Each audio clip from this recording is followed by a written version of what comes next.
Right now, there's not a single thing I can't do.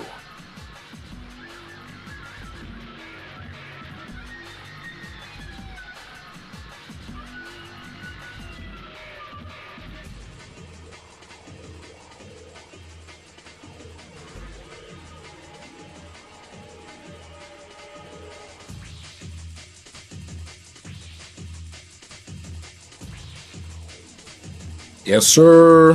What's good, y'all?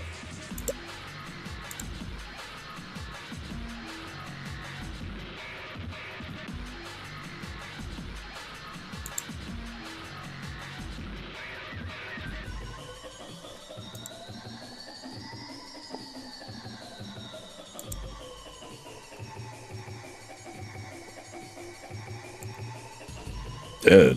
All right.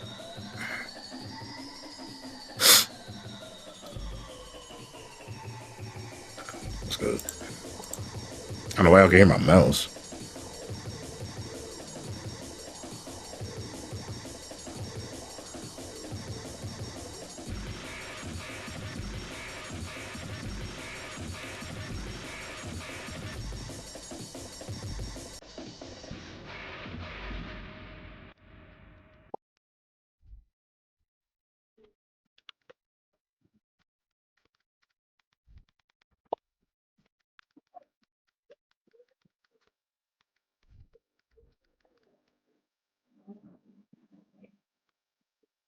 Right.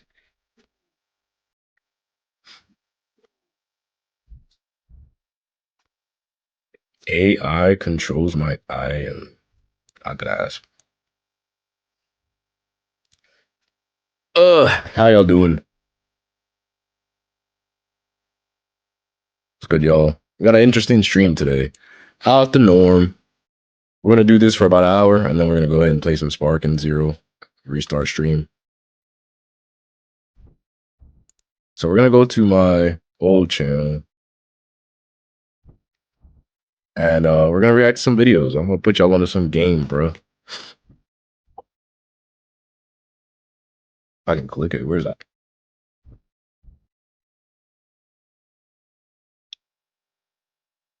There we go.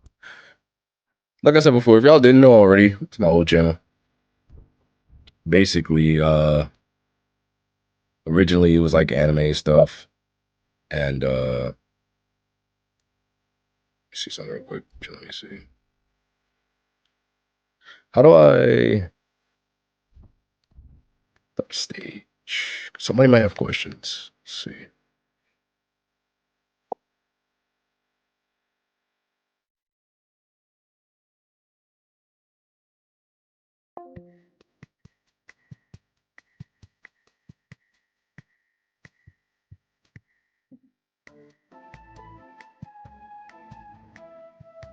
How do you spell algorithm? Jesus Christ, I can't spell.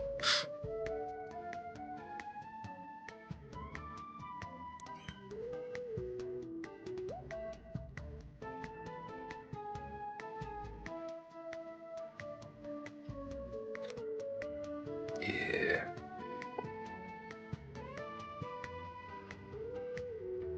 Put a Y. Sounds like algorithm, right?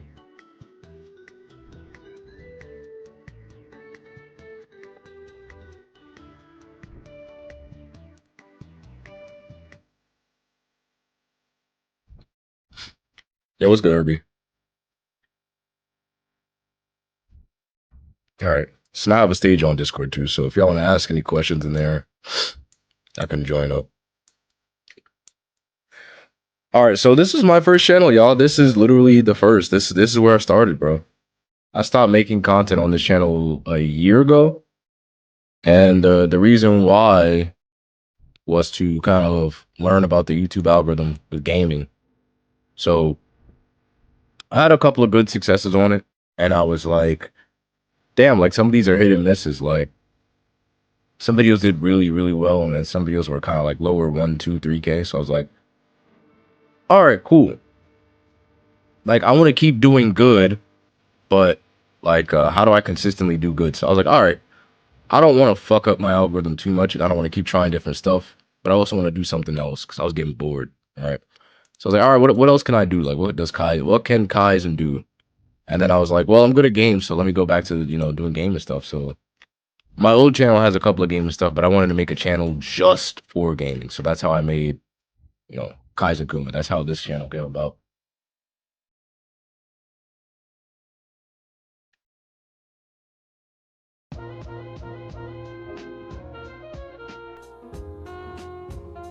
And it's done pretty well overall.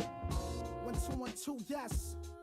Yo, it's King Ghidra, combined with the forces of non-ether, blowing woofers and tweeters, shaking syllable meters. Disasters Can't really complain. It's about time we What's good, MSC? I got a gift called hip hop prophecy. Since 2003 ends the reign of the Jiggy MC. No more roaming on this planet like scavengers. Scientists broke the code of the Gregorian calendar. Yeah. Defying laws of space and time. Trying to trace my lines. Hold up, respect the architect. Digital rolling, my whole crew roll with VS. There we go. Type to master this whole universe in 3 steps. We stretch across the equator with something major. Universal rhyme tones tamper with your time zone. Minds blown by the millions just So, feeling. my biggest, what the fuck, Luna? God, this bird. My biggest video on my old channel was this one. It was the Eminence of Shadow video, so I'm gonna get more into this in a little bit, but my oldest videos were guides, Battlefront 2 guides. Like I told you guys on my latest rant video, I basically played Battlefront 2. I was crazy in the game. I made guides. I put people on how to parry. This was a very gate-kept mechanic that people didn't want you to learn, but I wasn't putting up with that shit, so I made the guide, put people on, shit blew up, and then I followed up with other guides on how to parry and do stuff like that. Back then, I didn't take YouTube seriously, so I'm gonna keep it a buck. When I got this success of my video, I was like, oh, cool, I made it. Like, this is way back when I knew anything about YouTube. I was like, 82K? I'm gonna have like 20, 30K subscribers. Like, I made it, bro, I'm good. I thought any video I made after this was gonna have the same amount of views. I thought, like, once you do it once, like, oh, okay, that's it. And I waited like 3 weeks, 4 weeks. I waited a month, didn't make no content. And I was like, let me make individual character guides. Came back, and then I made the next one and it hit like 3K. I was like, what the fuck happened? I was like, what happened? I had 80K, what happened? So that's when I learned my first lesson. Like, when you make one video, that's not gonna automatically translate to the rest. Like that, if you make it big once, it's not automatically gonna just follow over, right? So I was like, fuck, bro. I waited too long. If I did this a lot sooner, maybe I would have had half of the numbers, like 20, 30K, but I waited. I sat on my ass and I was like, I got it in the bag. So that is essentially the first lesson on YouTube. If you're gonna take it seriously, like, don't just put a video out and then think, okay, I got it, like, it's good. Nah, that's when you put your foot on the gas. That's when you really upload. That's when you do what you gotta do. That's when you should be like really busting your ass and trying to do stuff, because that's when you're gonna get your audience. So that was my first lesson that I learned.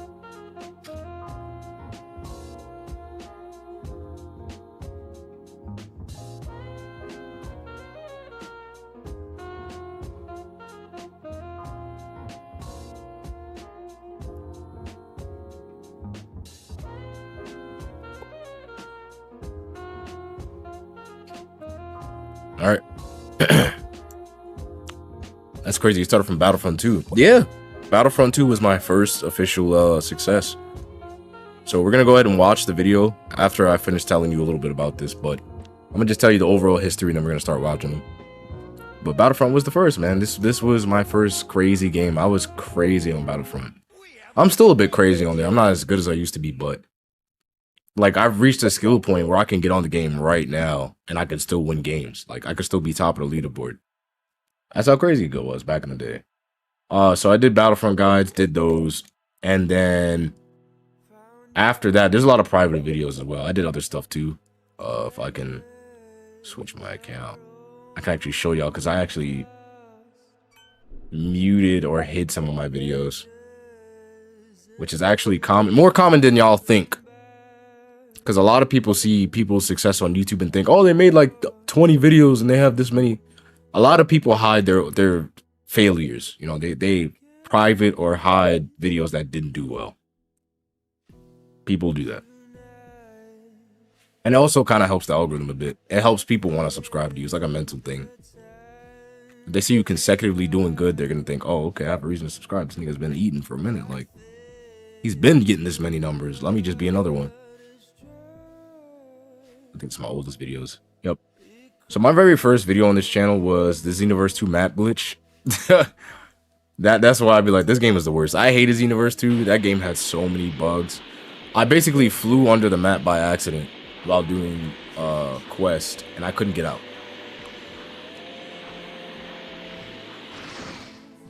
I couldn't get out. It wouldn't let me out. This was my first official video that I ever made. And I just couldn't get out for the love of me. No matter what. I think this is Xenoverse. Yeah, this is Xenoverse 2. I couldn't get out. I was trying everything. It would not let me out. I was just flying around and shit. There was like an invisible wall, and the game just kept breaking. I went on the map. Like, that shit was crazy, bro. I was under the map. I was stuck. Like, this shit was bad, bro. I couldn't get out. I was like, yeah, we gotta upload this. I could not get out.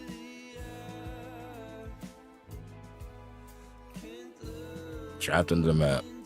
Yeah, this is Universe 2. That shit was bad, bro. So, that was my first, like, official video. Then I did an Itachi versus Madara debate. This was back when I was playing Storm 4, I think. Yeah, this is back when I used to use Share Factory. I had Share Factory running. Like, yo, y'all want to hear my old intro? Like, this is crazy. This is what I made. This is my first official channel intro. Let's go. I remember I was crazy into that. Let's go. So cringe, bro. It was crazy though. It was like an AMV thing. That was very creative, bro.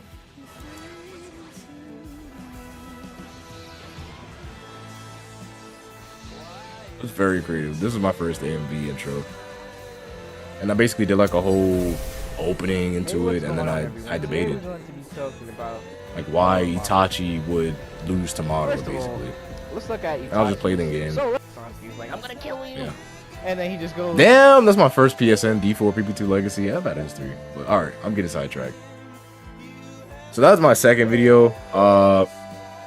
Then I started doing like power scaling videos, like why Minato is stronger than you think.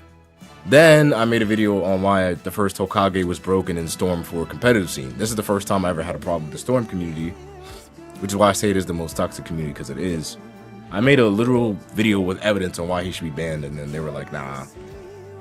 I did a guide, combo glitch glide. I did 2. The first one was crappy, so I did another one. I made a Young Justice video, Xenoverse 2 guides. I did a skit. This is my first official rant that I ever made.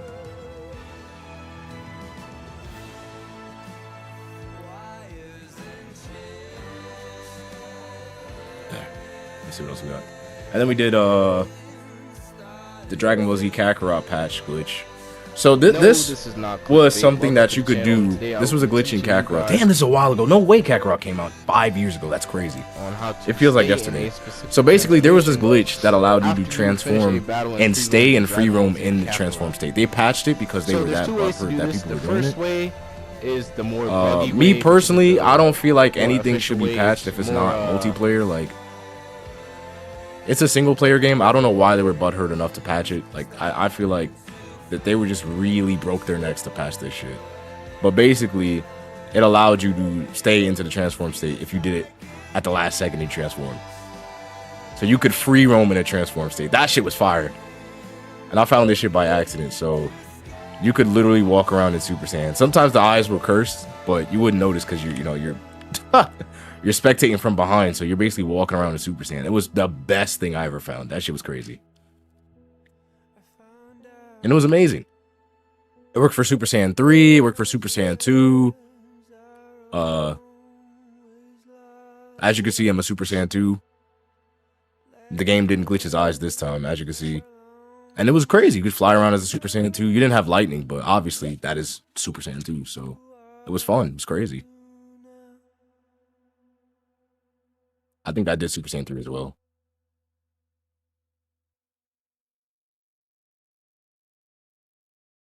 Yeah, now it's Super Saiyan. Yep, then I did Super Saiyan 3. Like, you could literally free roam in this form. And it was cool because the game didn't allow you to do that for whatever reason. Hi, Luna. You could do it Ultimate Gohan. Like, it was a cool guide. It was a fire-ass guide. But that's how I started getting into guides. That was my first experience with doing guides. Hit like 13K. And I was like, you know what I'm saying? That was good for me. Back then, that was good. So those were my first guide experiences. I've never seen this glitch. Yeah, it was not common. A lot of people didn't know how to do that. And it was something that I found I put people on. It was really dope. But that was my first official guide, and then I started doing Dragon Ball Fighters content, like showing all the colors, the alterations. As soon as the character dropped, I recorded every single costume. Kind of like how Shonen Game does it. He like showcases the in-game content. That's basically what the video was. Nothing crazy. It just showed all the colors and variations. The intros and outros. I could have swore I did a Sonic Riders intro. Wait a minute. I gotta pause this because I know I did that shit. That shit was fire. Initial costume and how the cutscenes play out. That's it for me on speech level. I appreciate you guys for watching. Hit that like button. Subscribe if you are new. And look out for more Kelfa content. Peace. Yeah, that's my old voice. I was in high school, I think, into college.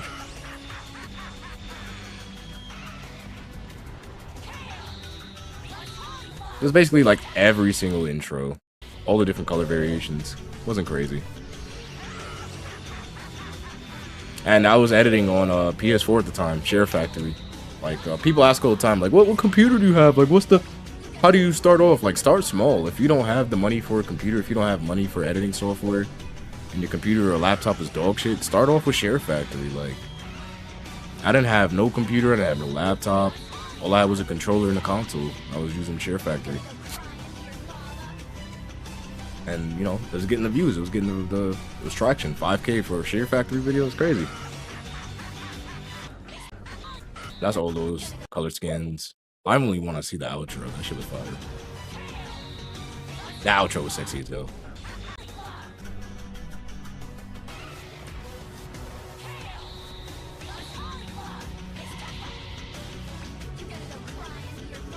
Okay, here it is. I mean, this is the outro.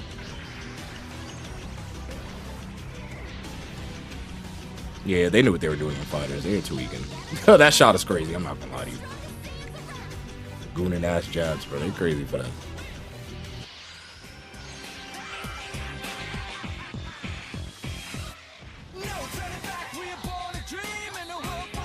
Yeah, there it is. Sonic Riders. Oh my god.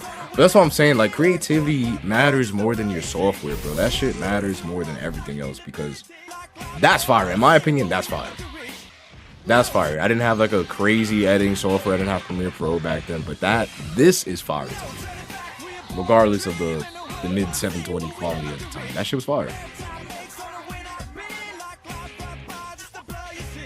That was peak, bro. So that's when I started getting into like guides type of stuff. I did voice acting. I'm not showing that. That shit is cringe. I started doing highlight matches. I played all these different games. Battlefront 2, but yeah, just showing you out the highlights. So after a while, when I was doing all my channel stuff, doing the rants and the guides, the voice acting, the GTA Transformers Garage Guide, I remember I did this. All right, you guys, here we are at Yes, sir. This is my old garage. I still have it, by the way, till this day. I had made, and this is what I mean. Like, again, be creative, bro. Like, don't mind the bad quality. Don't mind my cringe voice. Look, nobody on the planet did this. I promise you, nobody on the planet did this. This is GTA, and I made little Autobot replicas, which I'm kind of obsessed with in racing games, but I made Bumblebee, that's Wheeljack, that's Jazz, that's Cliff Jumper, Ratchet, and then Ironhide. So it's basically showing people a guide on how to, you know, make the cars. And this didn't do too crazy well. It only got like 553. But I chalked that up to personally not titling it right or having good descriptions. Like, this shit was horrible. I think, truthfully, if I knew what I knew back then, now when I did this, I think that would definitely get like 30K. That's peak, bro. People like individuality in GTA. People hate blending in. So I basically went through it, showed all the different cars. Yes, I had another floor that's Sideswipe. That's Dino. That's from the Revenge of the Fallen movie. That's the twins, the bikes, right? Skids, Mudflap. Next floor. That's what's the man's name? The samurai dude. Drift. Drift. What's the man's name? Crosshairs. Bumblebee. Hot Rod. Bumblebee again, and then Drift's other car. So it took a long time to do that. A long ass time to do that. Gabe was there for that ride, and I basically, put him on, showed you how I did it, frame by frame, and that was the video. So, like I said, creativity is the key when it comes to YouTube, bro. What's good? Did see welcome. Like, creativity is what it matters. If you don't have the money for the equipment that you want, that's cool. Like, don't crash out. Don't not start YouTube because you feel like it's not going to go anywhere because people have better content to you. Like, they have better quality. Why would they watch me? Like, personality carries you hard, bro. I promise y'all, personality carries hard.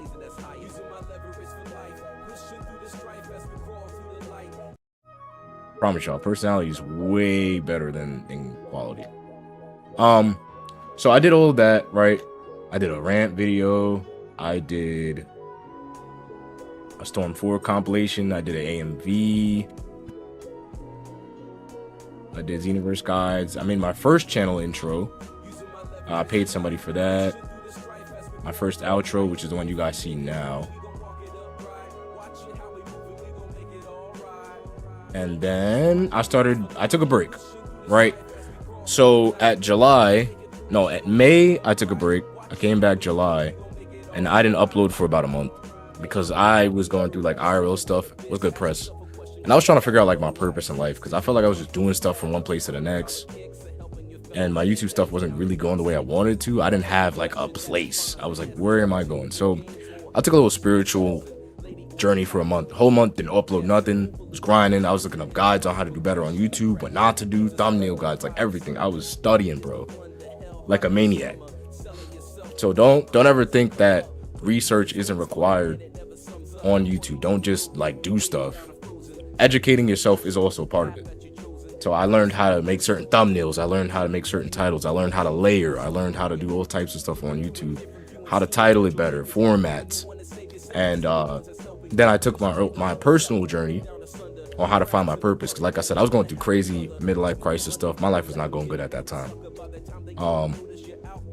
So I started looking at self-improvement content, like how to better myself. I was looking for answers. And through that month, while I found those answers, I was like, yo, I love this stuff because some of the stuff that they were telling me about, I kind of thought of before, but I never really spoke up for myself. I never spoke outward about it. So I said, damn, like I could probably be good about some of this stuff because people tell me I'm a good listener, but they also tell me like, I hear this shit all the time, like, yo, bro, you got a good voice. Like you got a commentary voice. So I was like, all right, cool. Let me try it out.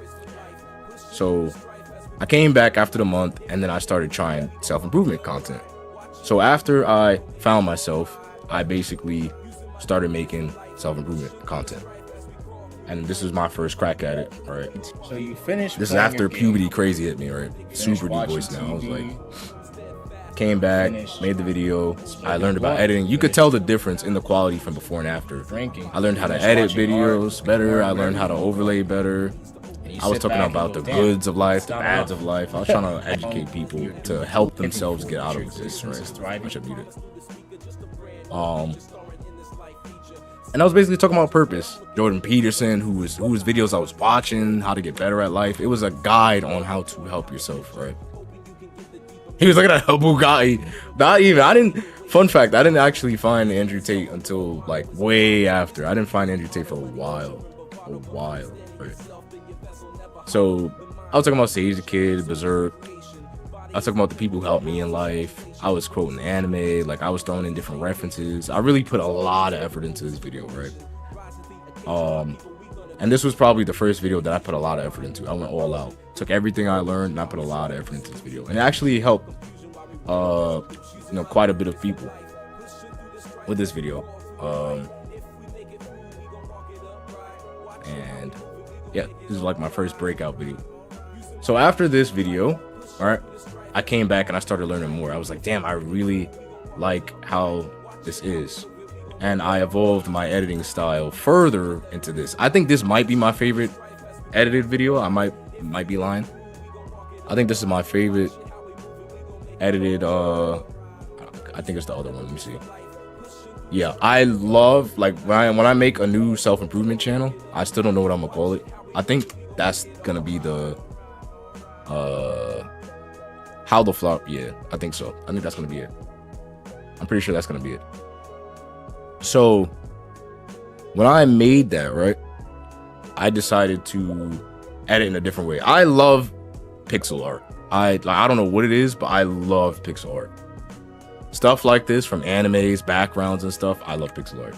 So I used this as a background while I was talking about real life stuff, and it didn't blow up or nothing. It didn't go nowhere, but I learned myself. Like, I was evolving my style with experimenting, and it just kept getting better and better. So I kept sticking with the self-improvement stuff. I kept making videos like this. I was helping people out.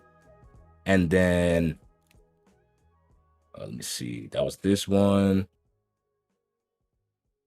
Then I took another break, right? So I did that up until August, and I took a break until October. I didn't come back to YouTube until October. And that's when I took another spiritual break to learn more. I was like, this is doing good, but I'm still not fulfilled, right? I still don't know my purpose. Like, I have to go back to the mountaintop, right? So I left again, and then I came back and I made an update video, basically where I've been. Don't do this on YouTube, by the way. Do not make like what happened videos. Do not do this. People come to watch your content. They don't give a shit about where you've been.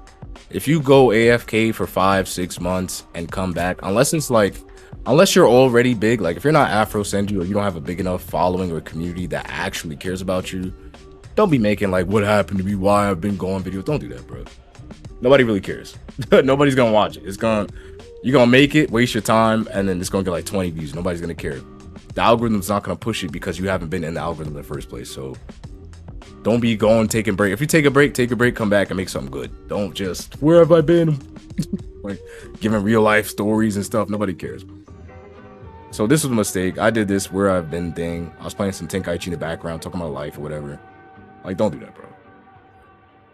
So that's a YouTube tip that I'd give y'all. So after the where I've been thing, I evolved my editing again. While I was gone, I was evolving my editing. And I stuck with the pixel art, but I started adding other stuff into it. I started using GIFs on top of it. And I started to learn how to better like layer stuff on top of my pictures and my editing. So I started using GIFs. I started using better music. And my editing definitely got better. I learned how to blend. And I was like, oh shit, like it was coming together. This is probably my favorite jump in editing history, like how I got better.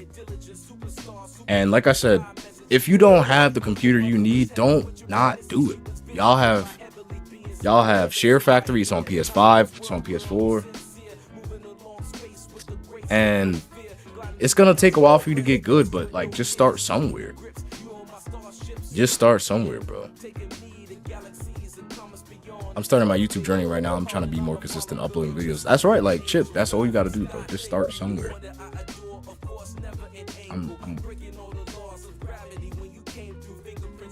Go.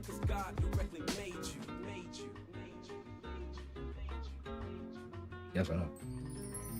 So just start. Don't worry about like, oh, it's not good enough quality. Like, oh, it's not Afro. Like, I don't even have a paid editor. Everything I've done myself. I think I've had an editor edit maybe 5 of my old videos on my old channel. But edit yourself. Do your own stuff. Start somewhere. Don't worry about the quality. Worry about like what you're offering. And yeah, that's where I started evolving and editing, gotten better. I don't even think I had a computer yet, a laptop, none of that.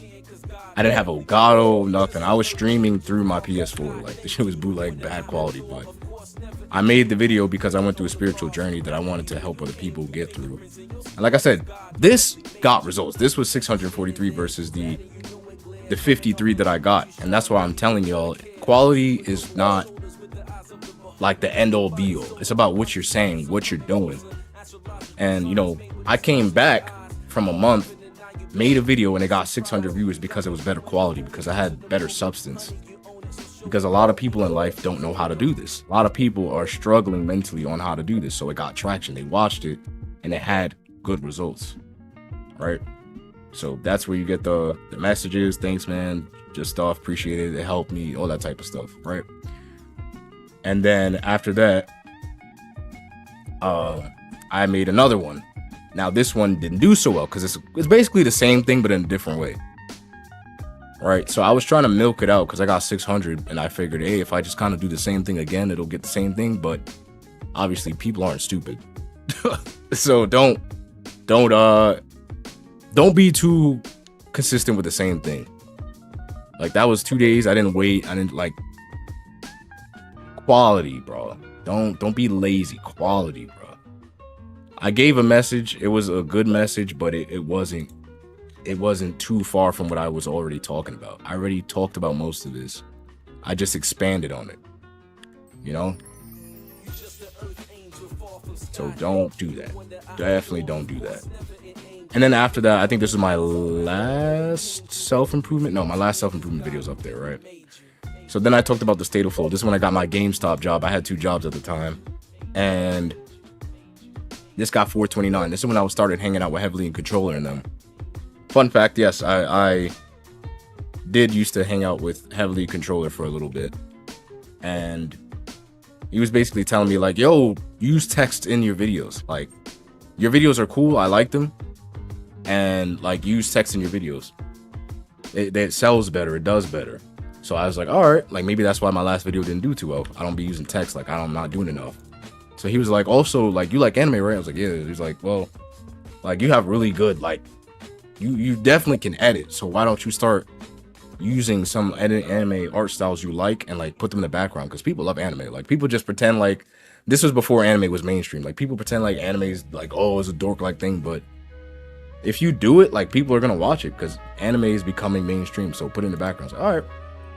And then I started editing with anime clips and inspirational stuff, and then you know, as you can obviously see, it just did better. I didn't have that many comments, but you know, it did better. And that's when I started editing with clips, right? I would go back and forth transitioning between movie clips to make my point, talking about different stuff. And I would use Ghibli style anime clips that just look really fucking beautiful. So that's what I would put in the background, make my point using different aesthetics. And this is where I kind of fell in love with anime on the artistic style point, outside of looking at it just for like a hobby, like just looking at it for fun. Because watching anime was just a hobby. Like it was just like, oh, this is a good show, let me watch it. It's like TV. But then I started to artistically look at the actual environment of what it's offering, and that shit just like hit me. That shit hit me like a brick. I was like, oh my god, this shit is so beautiful. Like I didn't know anime actually could look like this. The water, like the sound effects, the energy that it's providing is what I feel inside. So that's when I started to use these types of, you know, clips and these types of things. Like, I love it. To this day, I think animes like this are probably the best anime ever created. Hand-drawn anime to this quality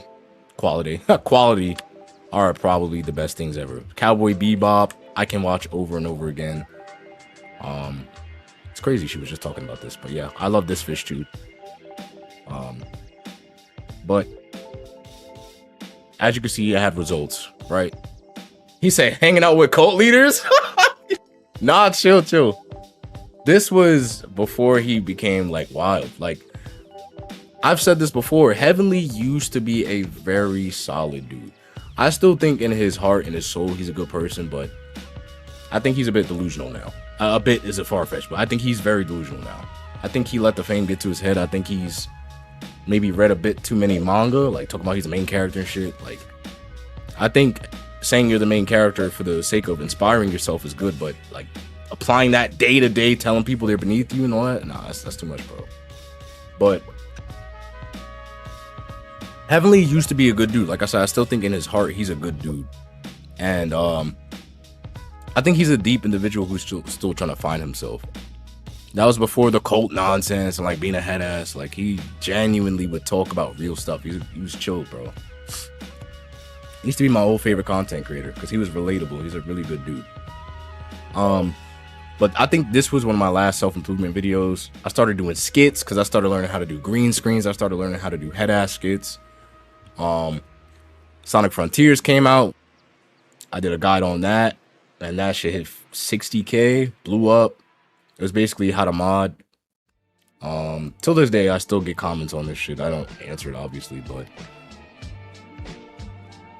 then I started to learn how to edit on my computer. I think this is when I finally got my computer. And I started to learn how to learn on my computer a bit, and I was experimenting by using shitposts. And I think I just got Premiere Pro. So I was doing Sonic stuff, and then I did another improvement video, which improved my quality now because I have a computer, right? So now you can see the quality is a little bit better. It's not like 720 anymore. It's actually better. So I have my computer. I'm making better cuts. It's smoother. You can tell, like, okay, it's not like random cuts and splits. I'm actually transitioning in between my clips, and I'm talking in the background. Like, it was solid. Very good video. Talked about the stuff. Didn't do too well, of course, because 5 reasons to start self-improvement. Not really a good title, in my opinion. Plus, the thumbnail was ass. I didn't even make a thumbnail. I was very lazy. Then I did, you'll want to start self-improvement when you finish this video. That's a better title, right? And this is when I finally started taking Heavely's advice and putting words at the bottom of your video. I don't do this now, but obviously it did better, right? 400 is better than 43, and you can see the words at the bottom as I was talking about what I was talking about with the anime aesthetics. And, you know, you see the comments, and it did well. So y'all probably wondering, like, why am I showing you this stuff? Like, it's important. It's important. It's all gonna come together. So I did a shadow mod for Sonic Frontiers. Didn't really do too well. And I want y'all to notice something here that's very important that I'm trying to show y'all, which is I didn't stick to nothing. Excuse me, I'm catching a cold, but that's the reason why none of these did better than they could have. Guides are always gonna do good. If you do a channel guide, generally, if you do like an overall guide on how to mod, it's gonna do well regardless of if you've done it before or not. So if you want to make a YouTube channel and you need to do it safe, then do guides. You want guaranteed feedback, just wait for each game to come out, do guides fresh out the bat, and then wait for the next game. Unfortunately, I feel like that's what anime gaming has become. Like, dudes just sit there, wait for games to come out, do guides on like the best inputs, the best settings, and then they just don't play it, right? But that's a part of the culture, unfortunately. But financially and statistically, he said, remember the squid? Yes, I remember the squid. I remember that shit hitting me from the behind too, the little rolling thing. I remember that shit, bro. But yeah, statistically, if you want your channel to just do good and you don't really want that many risks, then just do guides. Guides have proven to always work. They just do. So I wouldn't recommend it because then you're going to be stuck in the guide box. But if you just want to be a guided person and just teach people how to do stuff, then that's the safe way. But then I did a reject monitoring, like reject and embrace masculinity. I made a head ass thumbnail, right?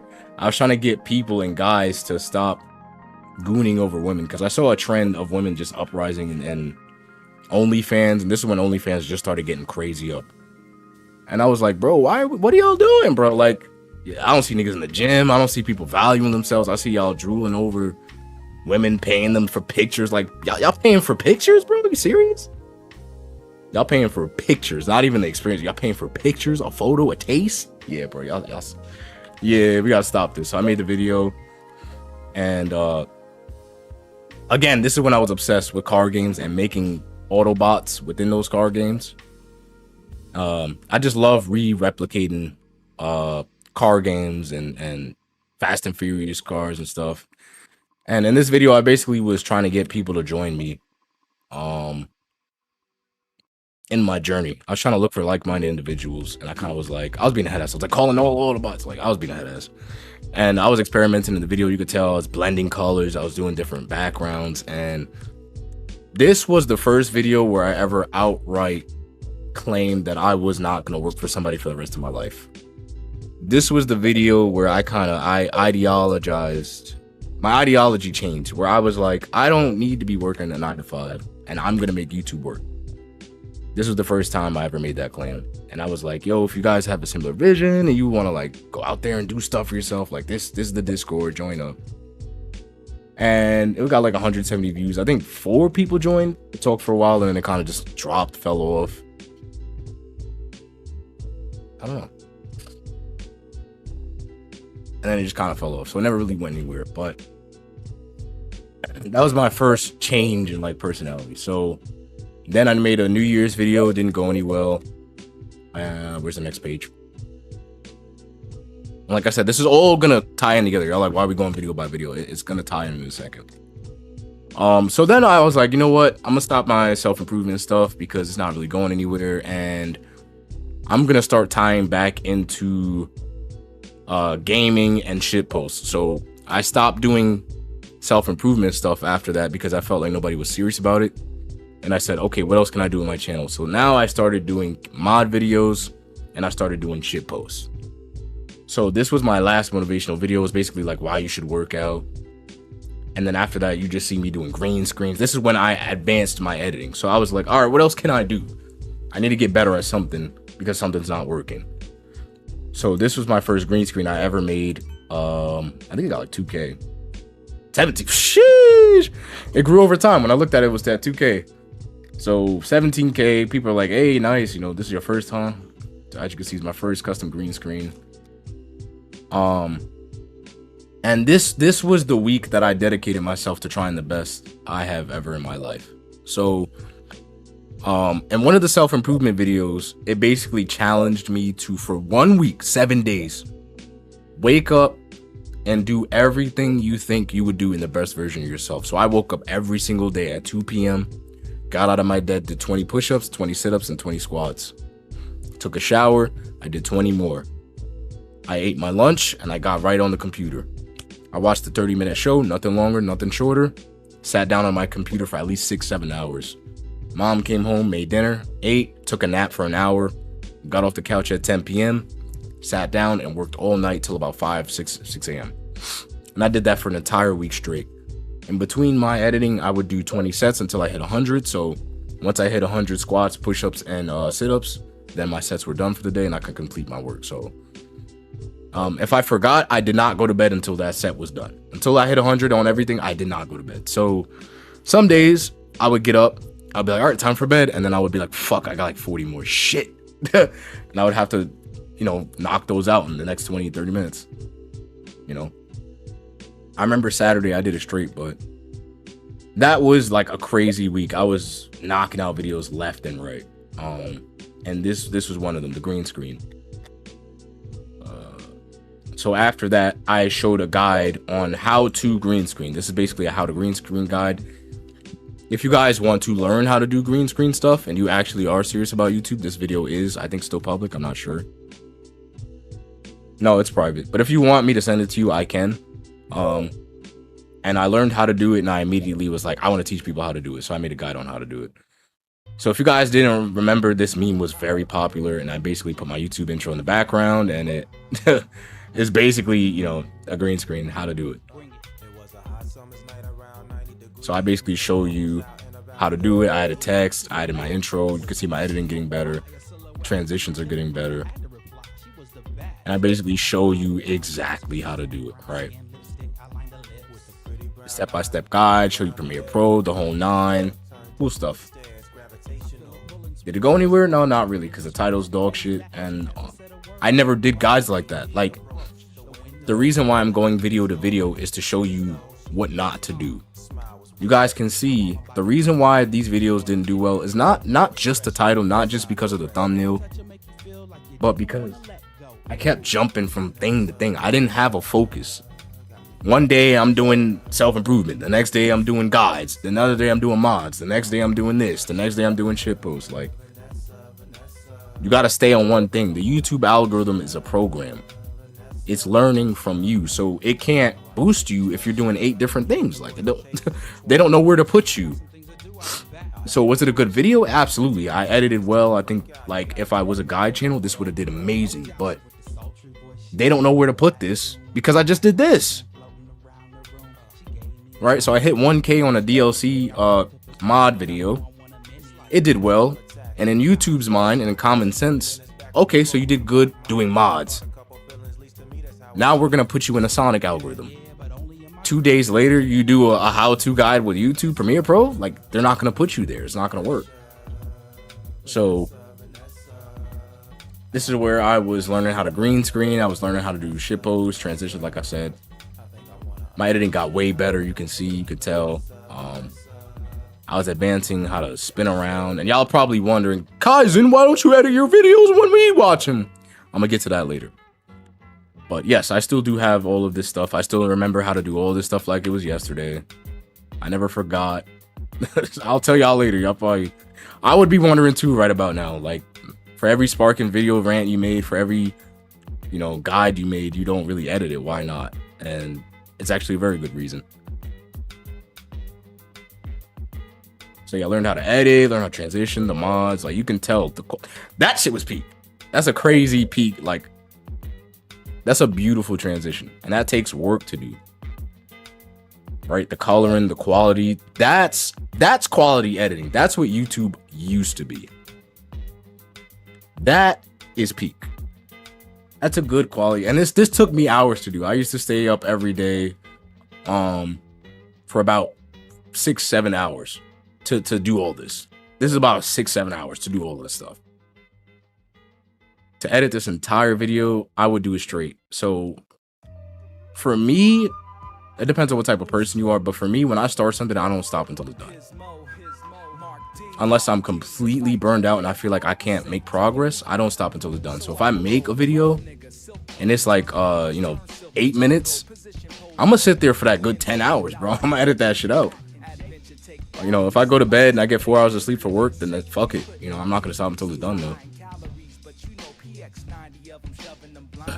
So that was that video. Very well edited. But like I said, that's the mistake. I was jumping in from spot to spot.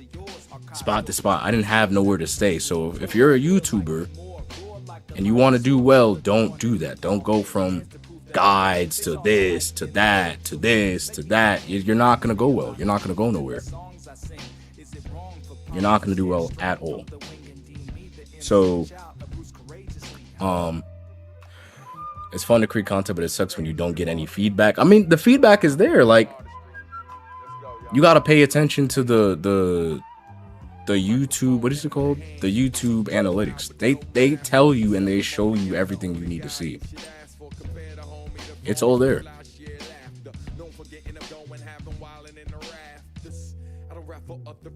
Everything you need to know is there. Am I still on stage?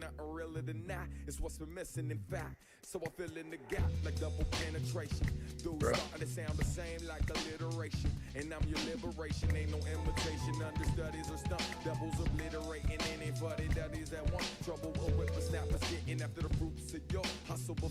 I didn't end it. That might have been an accident. But yeah, like, just pay attention to your analytics. They will tell you what videos do good. They'll tell you how long people watch it. They'll tell you how much money you made. They'll tell you about the trends. So these are here because I started making anime videos towards the end. That's why these are in my thing. So that's why when I get back to the channel, I'm not stressing, because anime at this point is mainstream. It's popular. So when I come back with all the knowledge I've learned, I'm pretty sure I'm going to have like my feet running off the ground. I'm going to be good. But the point I was making though is don't jump from 8 different things. Don't be me. Please don't do that. If you want to stick to a game, stick to a game. Don't be Naruto, Dragon Ball, the One Piece, you know what I'm saying? Marvel Rivals, playing this, playing that, stick to at least two games. Don't do 3 games, don't do 4 games. Stick to 2 or 3 games at a time. So right now on this channel, we're doing Bleach and Sparking Zero. That's all I'm playing. You don't see me, if I do an off stream like Marvel Rivals, it's because I clearly don't give a fuck.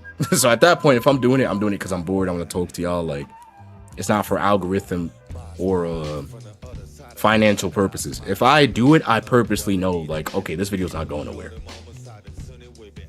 And you'll see me take it down. That's why my old Marvel streams and stuff aren't really going nowhere. They're not up. Because I'll know, like, okay, I'm going to delete it when it's done.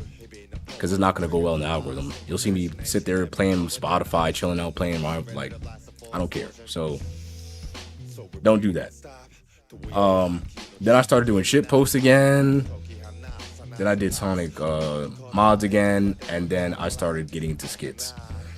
After I did this video, I officially decided to stick with one thing. So I saw in January, I decided to make up my mind, and I was like, okay, I keep going over the place.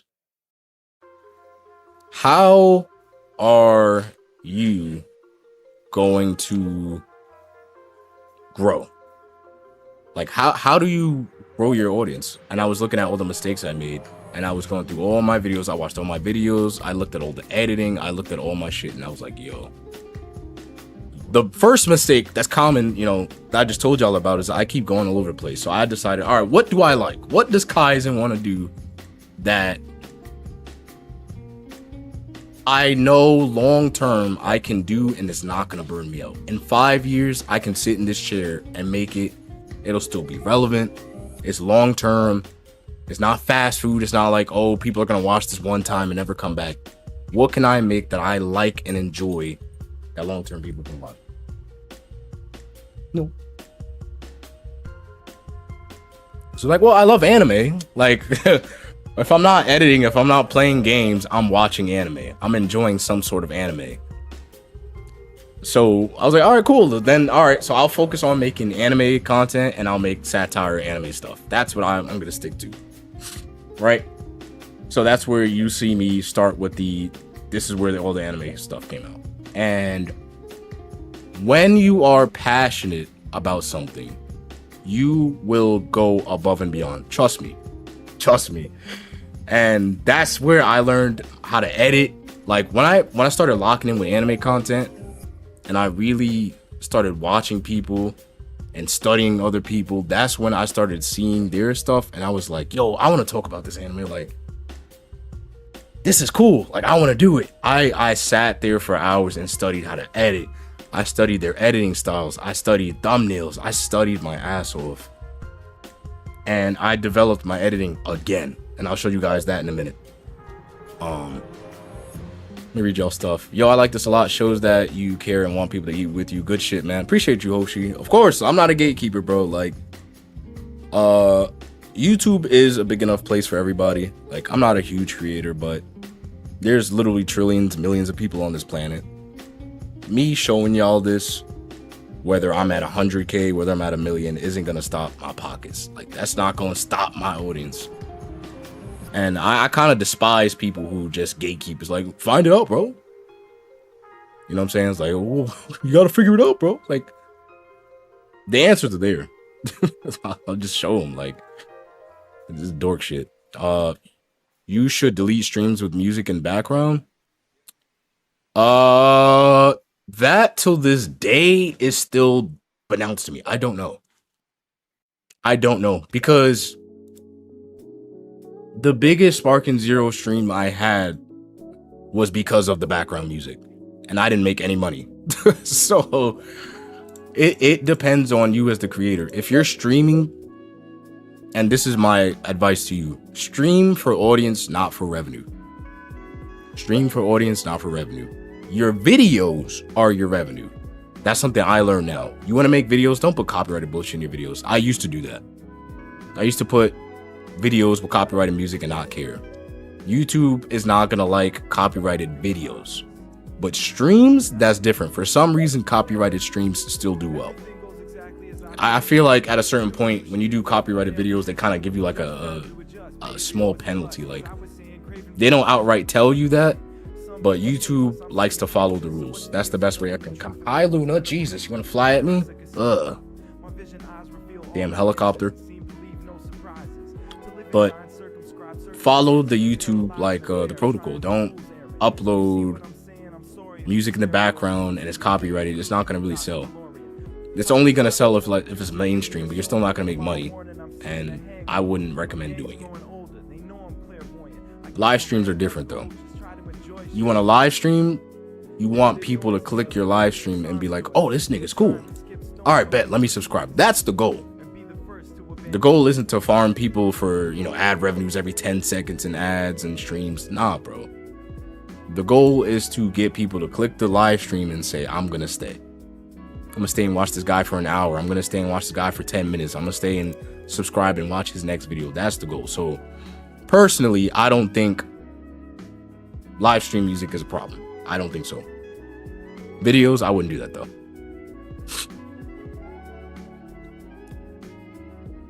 He said, this got me ready to plan another tuning exam turning for connections. Oh, nah. Y'all gotta stop. What is with y'all and connections? You can't keep getting away with this. Nah, go for it though. If that's something you want to do, all jokes aside, I'm not gonna knock your hustle, bro. If you genuinely like connections to the point where you want to do something for it, do it. Do it. I hate that community. I loathe that space. I loathe that game. But if you want to do that, and that's something you feel like you can grow off of, do it. If you feel like you making a tournament is going to get people to join, it might get traction, it might help the game, then do it. Do what you want to do. Don't let me or no other creator tell you, like, oh, don't do that, bro. I don't think it would be wise long term. I don't think Storm is worth doing. I genuinely don't think, in my opinion, that's why I don't do Storm content. Outside of the toxicity, I don't personally think Storm long term is worth doing because the community itself don't support its creators. They don't. Y'all gonna have me go into a rant. But anyway, the bottom line is the community of Storm supports people they want to at the top who are quote unquote pro players. They don't support the rest of the active community. It's a very high school mentality community. That's why I don't do Storm content. That's why I don't recommend people to do Storm content. But if you feel like you can break that mold and you want to do something different for fun or whatever the fuck, then do it. Like, don't worry about that.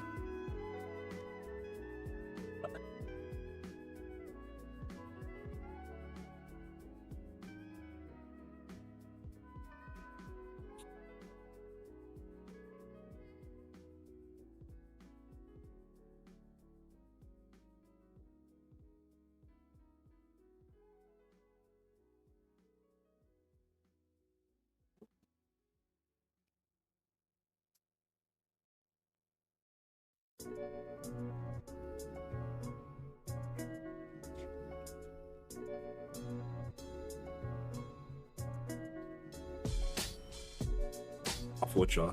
I had to get my pump. Now that I'm a little bit sick, like I can't be talking like crazy, but I took my pump. I'm straight now.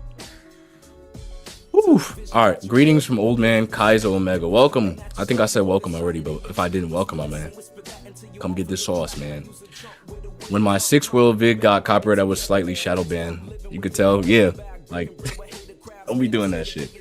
That's legit what they say. I can't help. Google it. Yeah. Fucking sad. Thank you for the dono, Oshi, $2. Appreciate you, brother. Listen, man, I stopped caring about ranked and all that shit and winning, so it's fun again. That's a good mentality. They really don't support the creators, man. They don't. The game is good. The game is good.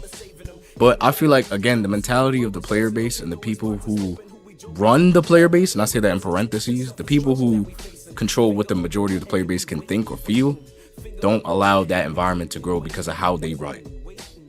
If you're not one of them, they don't want you eating. And I've seen it from my streams. I've seen it from my videos. I've seen it from the tweets. They don't want, if you're not a part of their inside group, they don't want you making ban lists. They don't want you talking about meta. They don't want you doing nothing but playing the game. If you talk anything outside of what they want you to, you get attacked, you get shadow stalked, you get botted, you get... I've had my stream cut off. Yes, I have. I've had my internet hacked, cut off. It's crazy. Storm is crazy, bro. I've had my shit cut off for talking against the CEO. I have. Hidden Miss has been there for that. Like, Storm is not a good environment. But like I said, don't feel like, oh, maybe I shouldn't. Like, if you feel like this is a good idea you have and you want people to participate and you have a good format, you have a good team, do it. Make your tournament, have fun, go all out, do whatever you want to do. But I'm just stating why I don't do it and why I don't think long term it's a good idea. But if this is something spontaneous you want to do, you got a passion about, then go do that shit, bro. Go do that shit.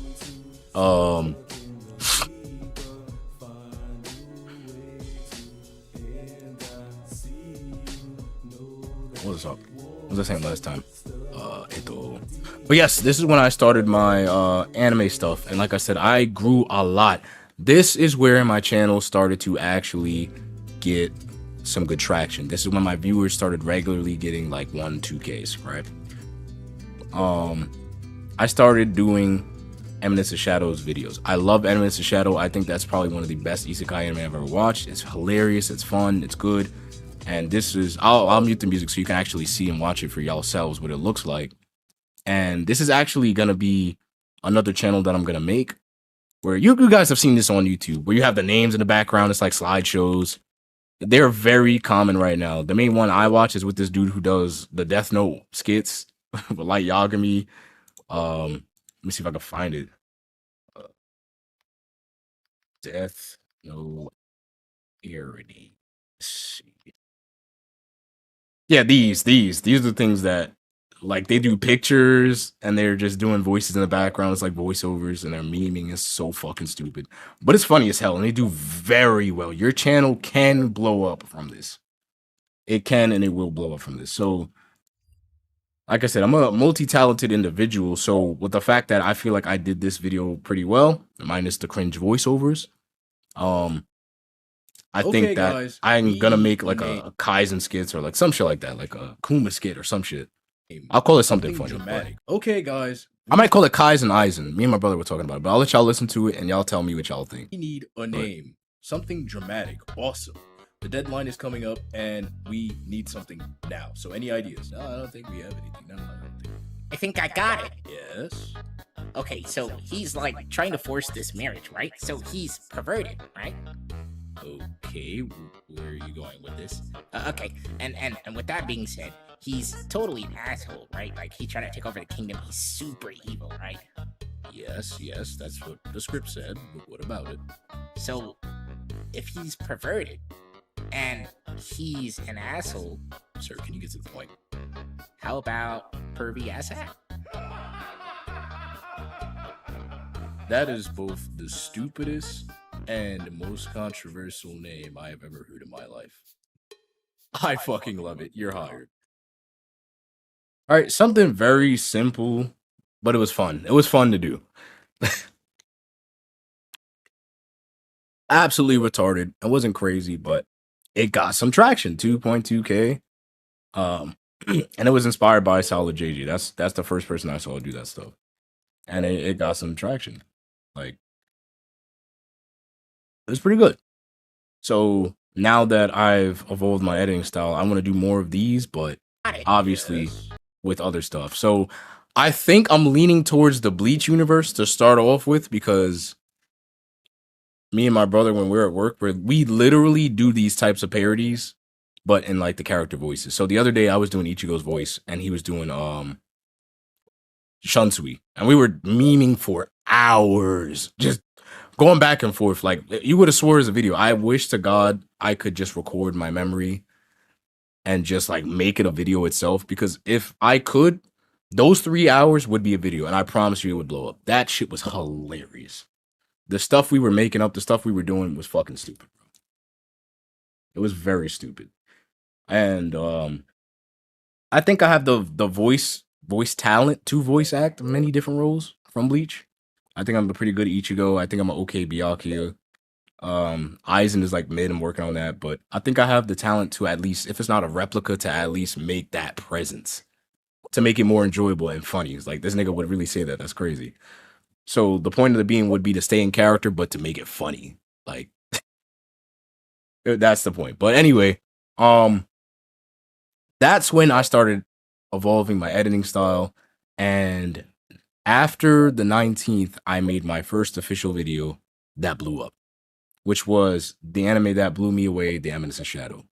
8-minute video, This was my most biggest video I ever made, and that's where a lot of my subscribers came from. I was at work, so here's what happened. I was estimating 1 or 2K. I remember the day before breaking my neck because I had to go to work. I had to wake up. I stayed up that night until 10 a.m. I didn't want to go to sleep. I wanted this video to be out. I made a community post saying, hey guys, listen, this video's dropping this week. I'm Mr. Shadow review. I did not want to go to bed because I said it was going to be out. So that means it has to be out, right? People still watch it to this day. Not crazy amounts, but you know, people watch it. And if you guys want to know about revenue, like how much does a video make for certain views, here's the number. Like I said, I'm not going to gatekeep y'all. I made $153 back then from 194.40K, right? So for this, I made that. The number would be bigger if I consistently could do this. The reason why I only made 100 and not more than that is because it's your I think it's CPR or something R. And if you're a YouTuber, basically you get paid based on clout. That's the best way I can say it. Your click rate is basically your clout. Your clout rate. That's what I'm gonna call it. Your clout rate. Your clout rate. Right? So I was a new YouTuber who wasn't really doing shit. Luna, don't come up here, please. So I was a brand new YouTuber and this isn't consistent. This was random, right? This was an anomaly. So of course, me being new to the gig, parentheses, they can lowball the shit out of me, which they did. Because this isn't normal. So cool, you got the views, but YouTube doesn't know if you can do this consistently. YouTube wants you to do this consistently, but this can be an anomaly. So they're not going to pay you, you know, and that's the reason why I used to ask, be nice. Oh, damn bird. Right? So YouTube wants you to do this a lot, but there's a chance that you might not. And that's where the one trick ponies come in. That's where the one hit wonders come in. So when you guys see people on the YouTube algorithm with like 20K or like anything lower than 20K and you see their videos blow the fuck up and you feel like, oh no, it's not fair. It's not cool. Like, how come they blow up? They're making so much money. Like, please don't be fooled. If you have 20 subscribers and, well, actually, I think you need 1,000 subscribers to get paid. But if you have, let's say, 2,000 subscribers and your video gets 200 or 500K, don't think automatically, damn, this nigga rich, bro. He eating like, yo, he got 5K in his account right now. That's not how it works. That is not how it works. If you blow up one time, you don't automatically get $8,000, $10,000. That's not how it works. He's like, guys, and did you see the new Storm trailer I put together? That was you? You edited that? I did see it. I did see it. I'm not a fan of the CEO or his projects, but y'all using the old Ultimate Ninja Ultimates was something I always wanted to see, so I'm probably going to download Evo just for that. Nothing else.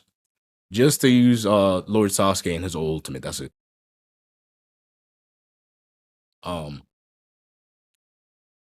But yes. So that's where estimated revenue comes from.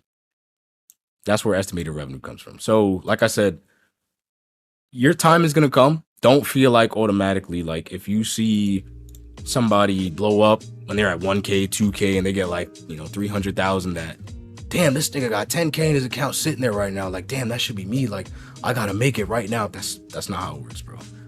You gotta do this at least 5 or 10 times for YouTube to start raising your CPR, whatever the fuck it's called. Then, you know what I'm saying? If I did this like 8, 10 times, then at that point, I would probably have like 5K in my account sitting. But I only did this once. And that's why it's a risk for YouTube, because there's a lot more people doing this once than there are consistently. Those are your one-hit wonders. Those are the guide videos. Those are the videos that do well because it's educational, but long-term, they don't, you know what I'm saying? They don't do it consistently.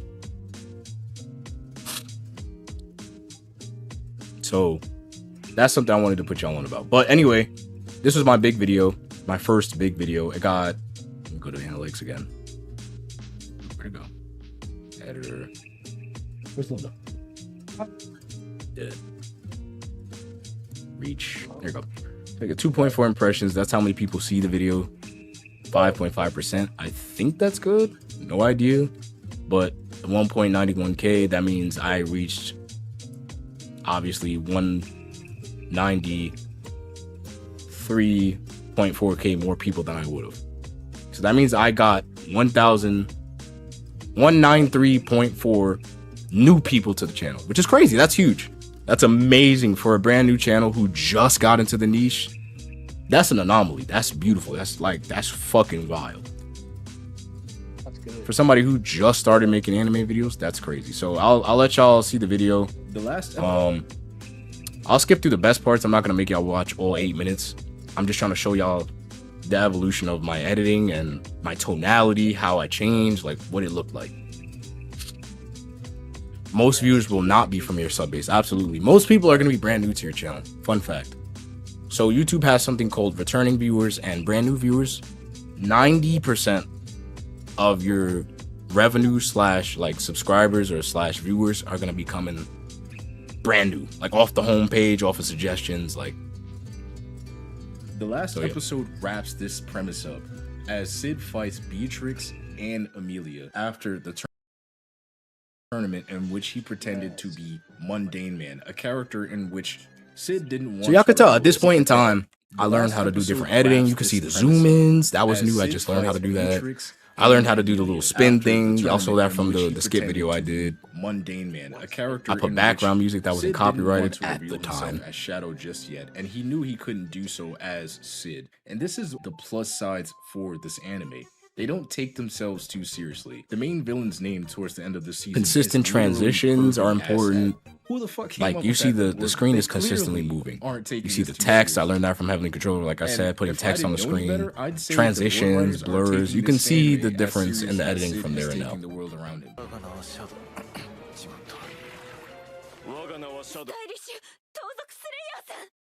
The developers absolutely increased their budget in sound, quality, and in animation, as most developers do to keep the show going and to leave it out with a bang so that demand for another season can be so pretty cool stuff. Which it absolutely long term. Along with the animation, I'm showing the examples while I'm talking about it. Every highlight I talk about, I allow them to see it. So here's where I talk about the sound audio, and I'll let y'all hear it because that shit is peak.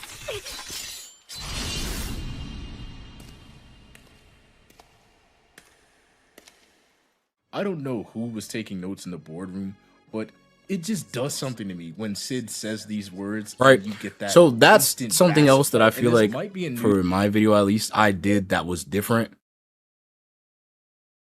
Then my headphones aren't in Irby.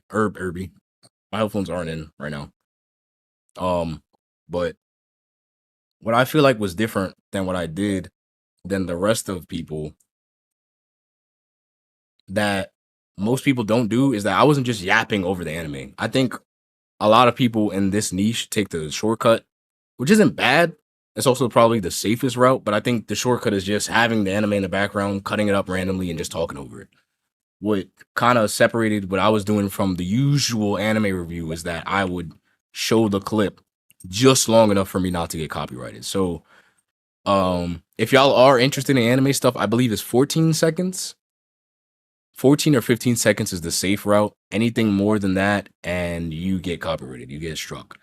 So I think I cut it for 12 seconds. I don't know who was taking notes. And I didn't do longer than that just to be safe. It does something to me when Sid and says then I these would continue words with the edit. You get that instant bass effect. And this might be a new thing. Is this the old channel? Yeah, this is the old channel.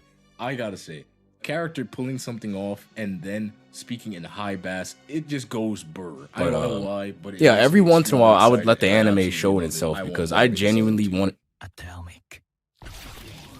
I'm sorry, I had to hear it. And then the music transition. That's some sexy editing. Let me stop. I'm glazing myself. But before he was basically, awesome pro. God damn, I don't know about anybody else, but I was so hyped to see him pick up these crowbars, especially since. But basically, the thing that set me apart, like I said, is people usually just talk over it.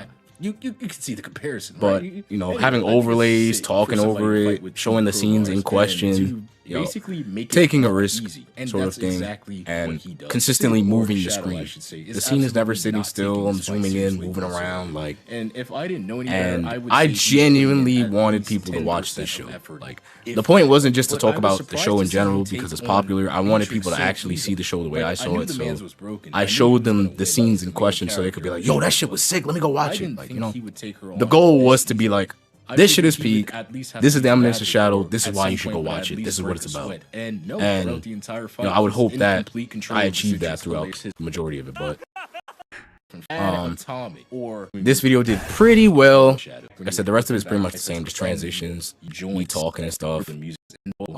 The capture plays top tier. I don't think I did anything else different that you probably haven't already seen. This is where I learned more overlay skills. Those shows not to carry stay loyal to I talked about future content. I talked about what I didn't like about it. I love this anime. Take years and years on to renew a show and its strength and recent story. And I made a good overall solid video. To your animes that just stays and ended it off.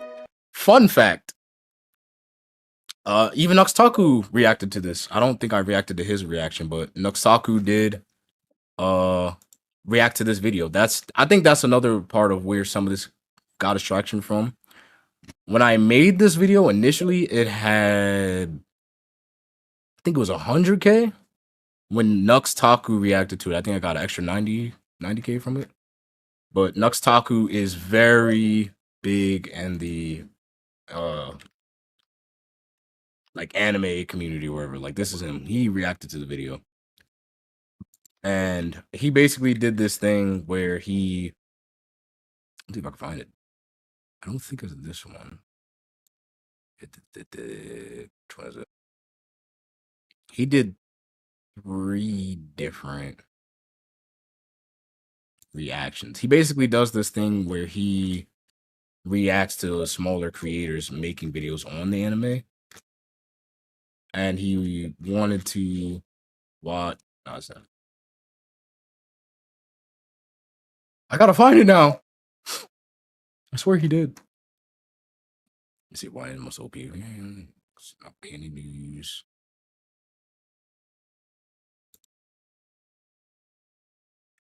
It's not it. Maybe it's this one. It's there, I swear. It's there.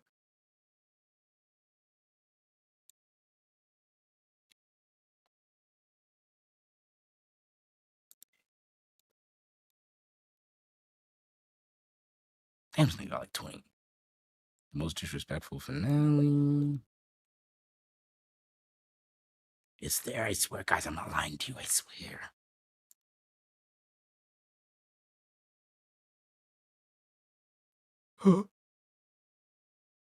I will find it.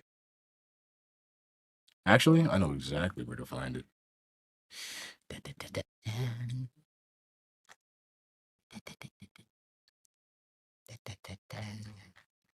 But anyway, the point of being is, yes, Nuxtaku did react to the video, and that definitely helped a lot with the traction, and it helped to go forward.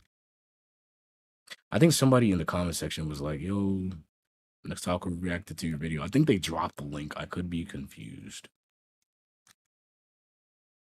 El Popular. But the bottom line I'm trying to make here is that if it was all a dream, no, I swear to God, it's there. It's definitely there. But the bottom line of the point I'm trying to make here is if you make a good enough video, if you make a big enough impact in the community, you'll have a very, like, there's a high potential of a bigger you know, content creator to actually react to that, and it could give you traction. You see, I am showing that. You show. I know it.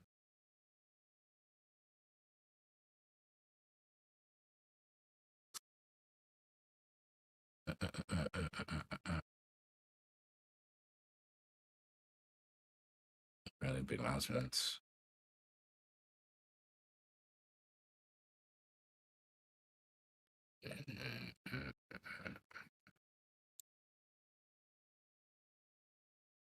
Maybe it's the actual form.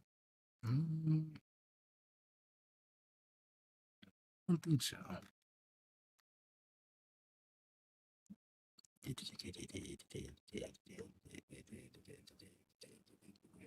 I'm sorry, y'all. I get sidetracked.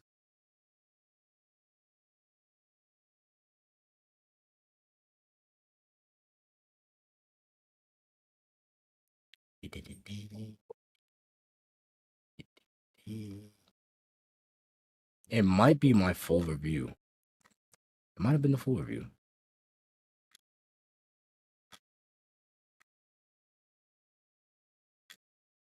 Might have been the full review that he watched. Because he was like, great ending, man. That's how I remember it till this day. He watched it and he was like, great ending, man. I was like, what? I was posting that shit everywhere. I was bugging out.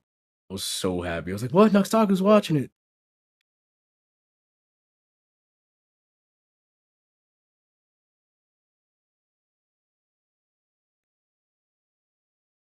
I was super tweaking, bro.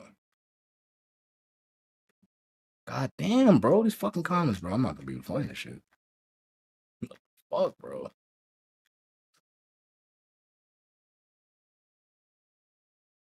Is there a way to search? I think there's a search feature. Search page source. Let's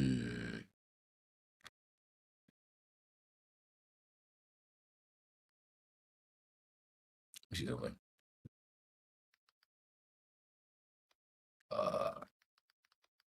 Maybe if I do this. No. Damn it, Nux, why do you have so many videos? The last episode wrapped. It might be the other one. I see part 2. He might have reacted to this. The eminent.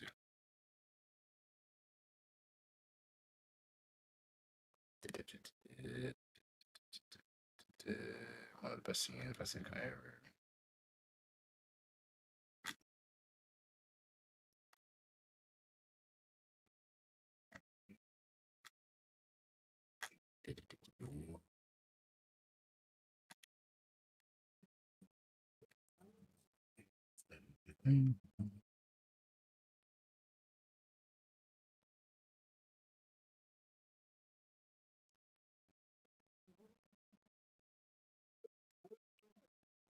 Where is it?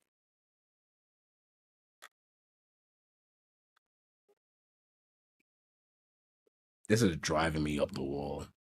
This is driving me up the wall.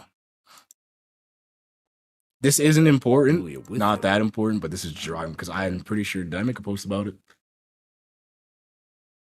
This is driving me up the wall.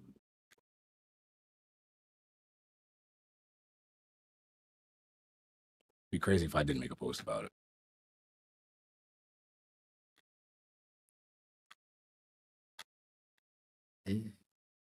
I'm so dead. I remember this.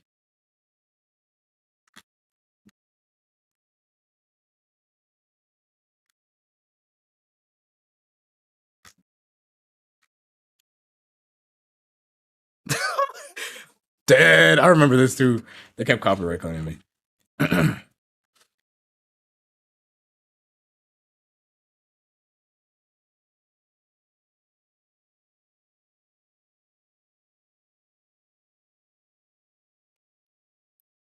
This is such a drag.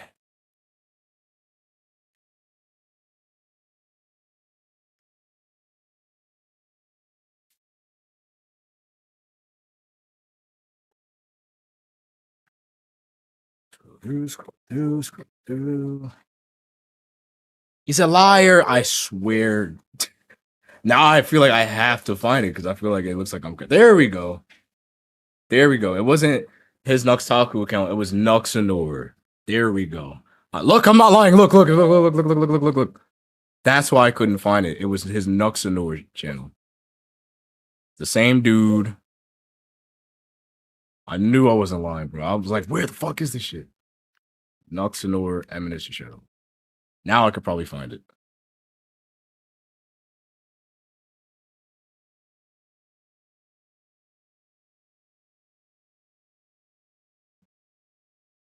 Okay, we're gonna go through this shit. He's doing. Ladies and gentlemen, we are. Ladies and gentlemen. It is Mute chat. We're finding this today, chat. She is greeted by most 182 centimeters. Chat, we're finding this Kennedy's today. magic right. Not Before looking the so lesson much. Why? continues, we're finding this today. I promise y'all. I promise y'all we're finding this today.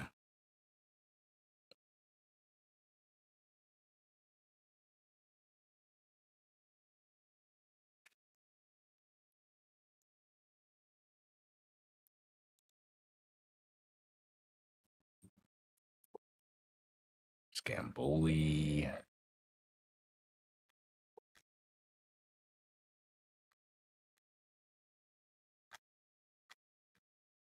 I will find it. I didn't put a link. I just said thanks for watching it. I appreciate him watching it. I didn't drop a link though. Like I just said thanks for watching it. Ah, why did I put the link? But that's the proof. I mean, I can't find it. But if that's not proof, I don't know how delusional I would be to thank somebody for doing something they didn't do. But I don't know what other proof y'all would need. There we go. I give pause the video. Now that blew me away. I wasn't expecting it at all. Check me where it's coming out this week. I didn't link it though. Let's see.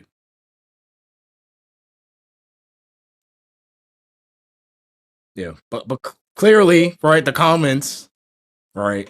Classic Nux W, right? That was pretty cool to see, right?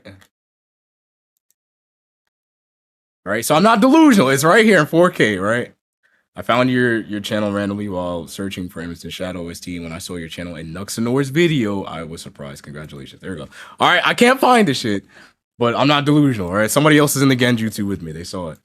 I can't find this shit worth a damn, though. If this was 2 years ago, I would have to go look 2 years ago, but that's a bit much, bro. Just to prove a point, that's a bit much. I'm not gonna lie to y'all. I would have to go to Nuxanor's channel and then look 2 years down the line, which is gonna take mad fucking long. But there you go. There's the proof in the pudding. He did react to it. So the point that I was trying to make there, basically, is okay, thank you. All right. I don't want to look like a fraud, bro. I don't want to be lying to y'all. But the point that I was trying to make through that whole bullshit was that if you put out quality people of quality, right, people with high enough influence can and will help you to get that influence. Like, that's not small. That was big for me. I used to watch Nux all the time. So when he reacted to shit, I was like taken aback. I was like, huh? I was like, what? I think Irby saw that too. If I remember correctly, Irby saw that back in the day. I think he sent me the link as well. I can't remember. Somebody sent me the link to the video. I would have to literally go on my old Discord and look through the archives. But I was ecstatic, bro. I was overjoyed when he did that. So, like I said, focus on equality. Like, don't worry about fucking bullshit. Don't worry about like, oh, I don't have the right software. Like, nah, bro. Do it. Just do it. Don't be worrying about I don't have enough. Put in the effort, learn, grow, do that shit. Uploads, maybe? No, that's my new stuff. I wouldn't find it. I would have to literally search. Let me see. If I can filter Nux.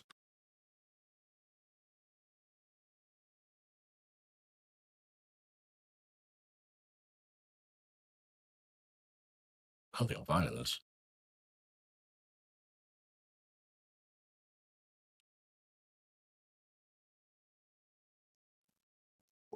This video is wild. Red Hood movie Thursday. Casher just posted a video. Maybe I linked it. Let me see.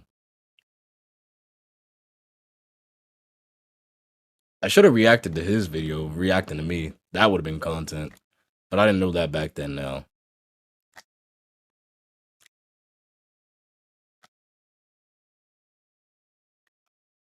Posted a video.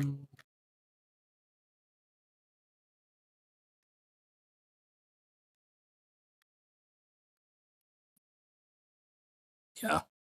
I don't think I linked it. Just know after this stream, I am going to look for it and find it. Because, yo, This shit is getting me tight because it's definitely there somewhere. I will find it.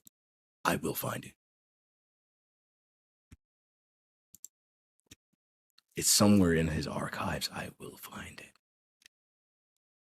Luxembourg 2 years ago.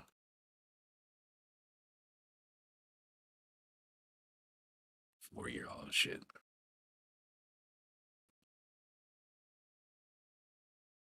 Yeah, maybe it won't take that long. Nah, but 2 years is a long ass time. I would have to scroll through all of his 2-year videos.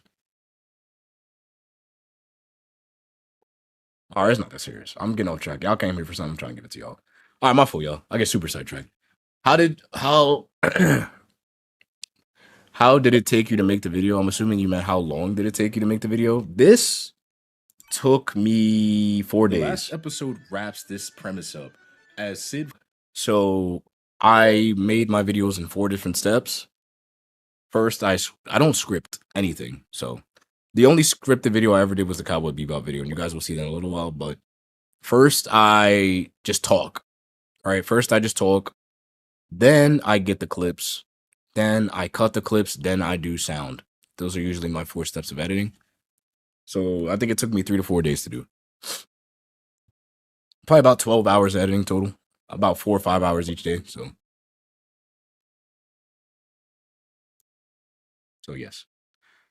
But that was the whole lesson behind the Eminence Shadow video I wanted to show y'all, which is like, just do it. Like I said, if it's good enough quality, your shit will blow up. This was a trailer video. I don't count that as a feat. So then I did a follow-up video. Like I said, majority of the time, you're not going to get the same achievement twice back to back. It's very rare to, hit this big of an achievement and then right after the other do it again. So I only managed to get like 40K of this.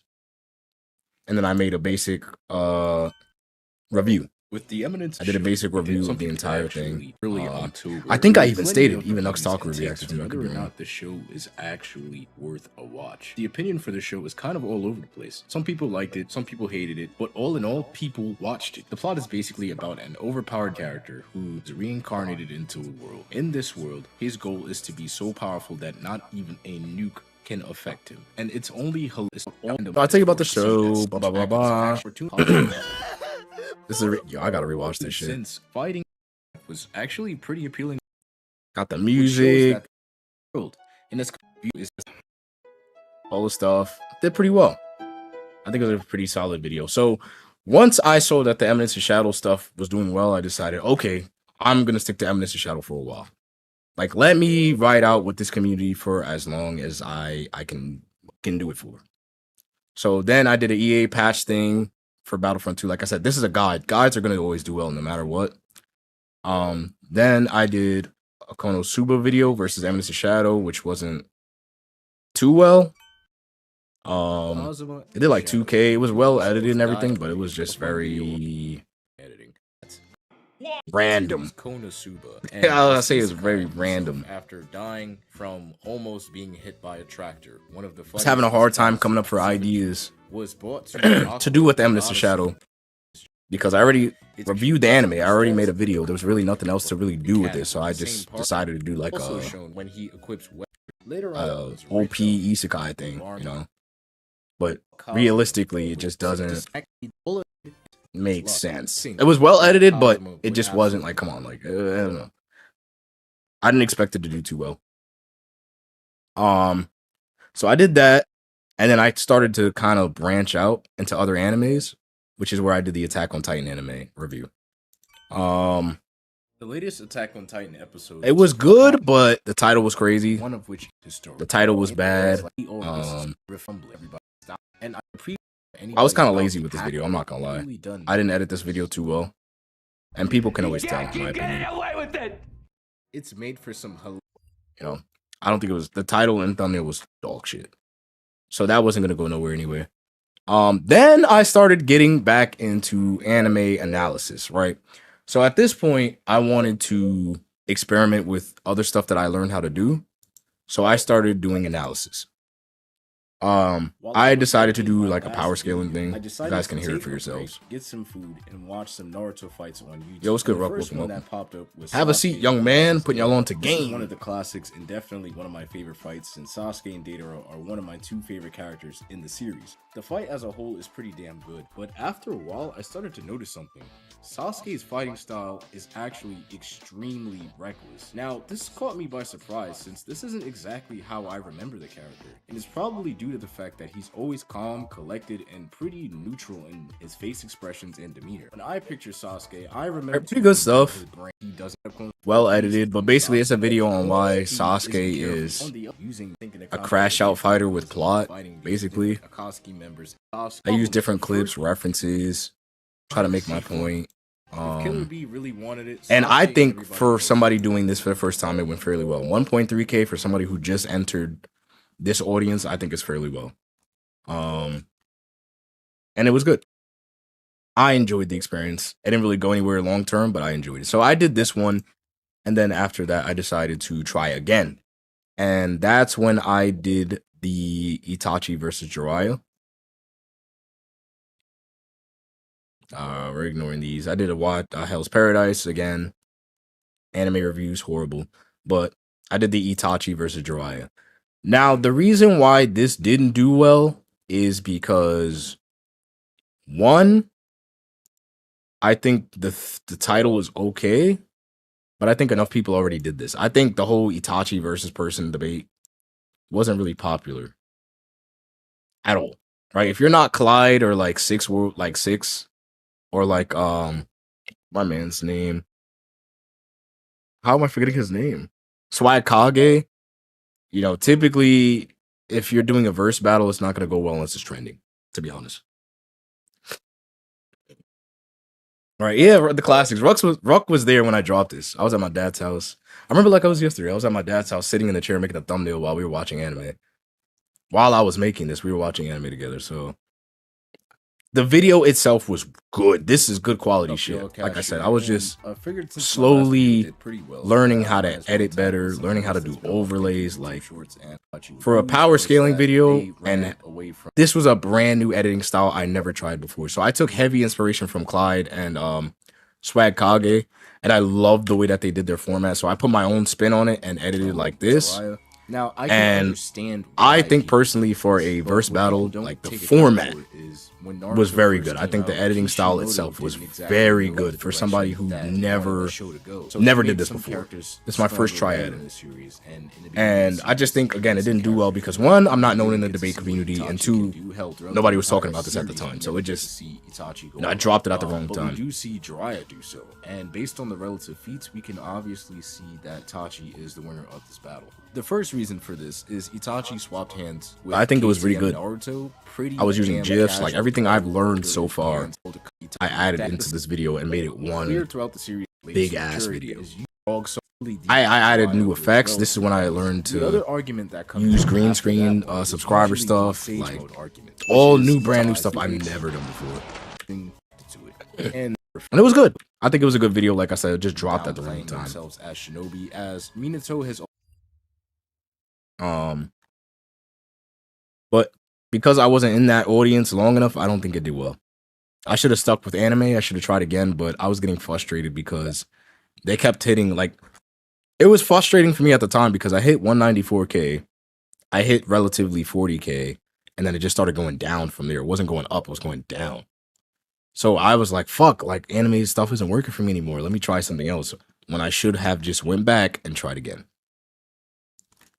So I kind of went worse. Like, I wouldn't say it was a bad experience because I learned, right? I learned from it. I got new skills from it, but it didn't help my algorithm at all. So I went on to the next thing, which was debating now, right? And then after the debate didn't really go well, I said, all right, let me try anime again. And then I did the Eminence's Shadow video, which did 1K. It wasn't really satisfactory. And then I did guides again, right? So this is where I'm showing you guys what not to do. Don't like give up and then start fucking up, panicking. Because this is panic. These are panic videos.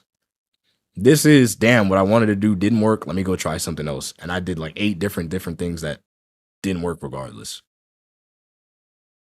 All right. I did a collab video with this dude, and then I went back to anime stuff. I was like, all right, let me get back to trying again. I did the Attack on Titan Hange death thing.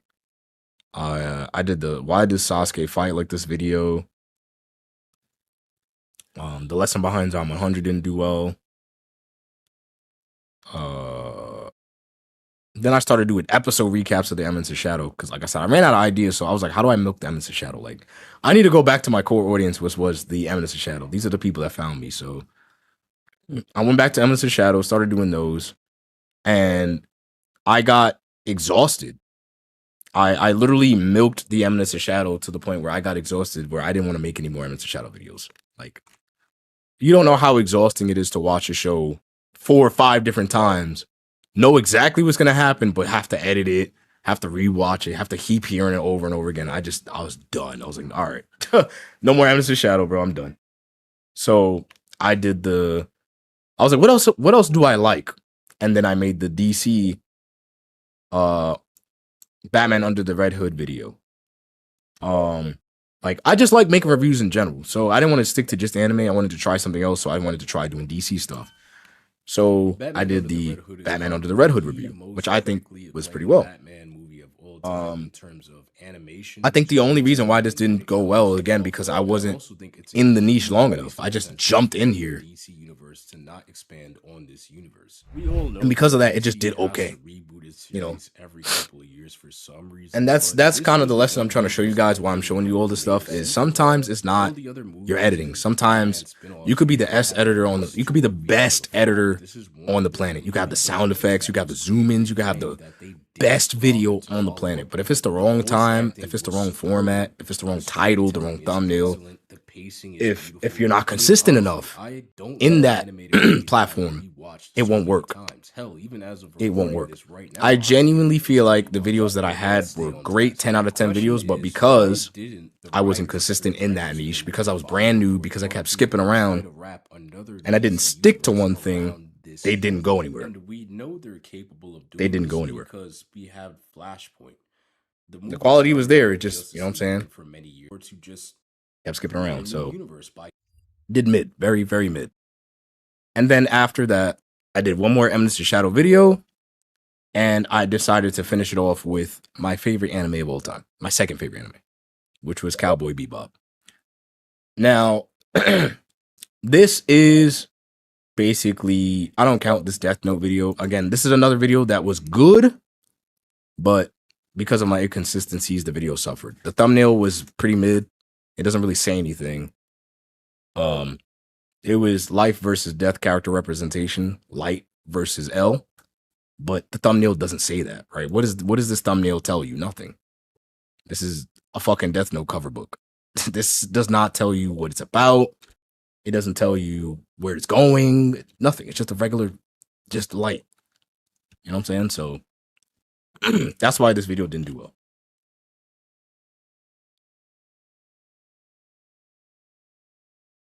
Also, please, guys, learn from me. Don't go watching those videos and think that don't think that you need to have a 10 out of 10 like description like this. I paid somebody to give me like a top tier description. Somebody I paid made my description tab. Don't think this is gonna get you further. They're not. They're not. I learned from Fiverr. Don't pay niggas to make your descriptions. I paid like $20, $25 for them to make like a description tab, put all the details, put all the tags, edit the video. Like, all of this was them. These are their tags, the whole thing. And that shit did dog shit. That was the last time I ever did that. I was like, no, I'm not doing it. Don't do that. Because, you know, you watch the how to do better on YouTube videos and people tell you, you need the best tags. Make sure you guys have 10 out of 10 tags. Make sure you guys are following the YouTube SEO. No, that shit don't matter anymore. Don't be on Fiverr or asking friends and shit. Yo, bro, what description should I put? Like, that shit does not matter. Make sure your title's on point. Make sure your thumbnail's on point. Make sure your editing's on point. You're good. Don't be like, come on, bro. That should not matter. So the last video that I'm going to show you guys from my channel before I go into my live streams is this video. Now, this is my pride and joy. This is the first video I ever scripted. This is the longest video that I ever made. This is the longest edited video I ever made. This video took me fucking hit and miss. This took a year to come out. One, I kept procrastinating, and two, it was a long process. I had to rewatch the anime. I had to script. I had to edit. You know how long it takes to edit a 24-minute video? With 2 jobs? Yeah. That shit took a year to come out.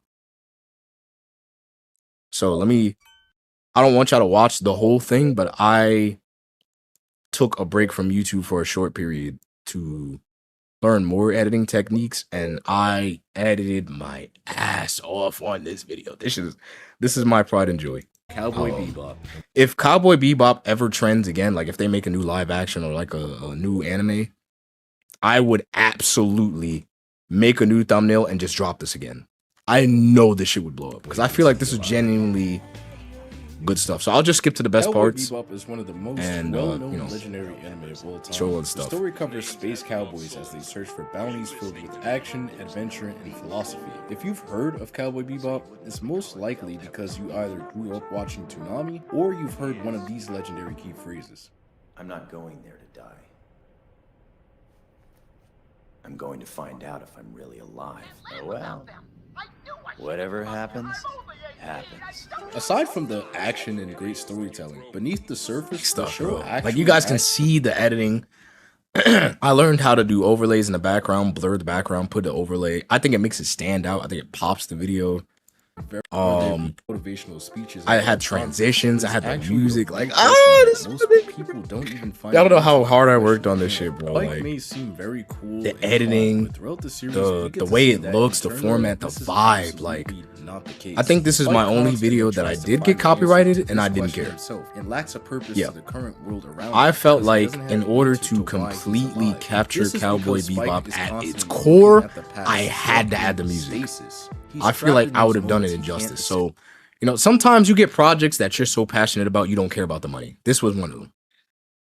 And I also think that's another reason why I didn't do too well. Like 2K is like, that's okay. But I think this is like a 400K video. The numbers that Eminence of Shadow did, I think this is one of those videos. But because it was copyrighted and I had a lot of copyrighted music, I think the algorithm kind of punished me for that. But if I were to ever redo this video and drop it copyright free, I know this shit would just do so good, bro. I know it would.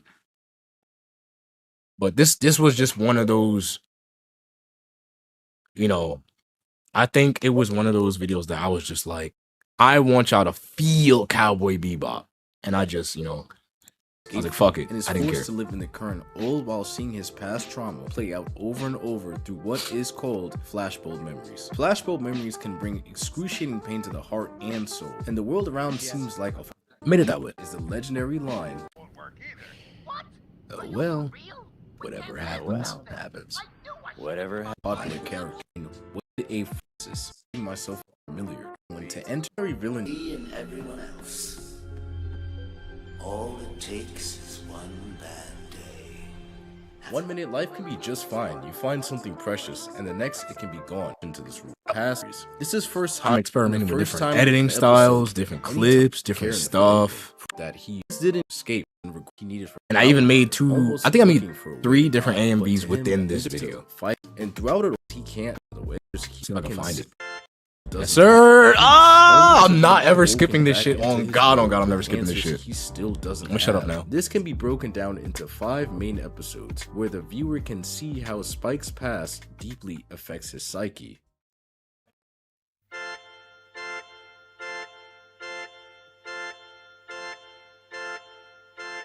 I don't feel a thing, and I stop remembering. The days are just like moments turned to hours. Mother used to say, if you want, you'll find a way. Really did that shit. Mother never danced to a fire shower. Walk in the rain, in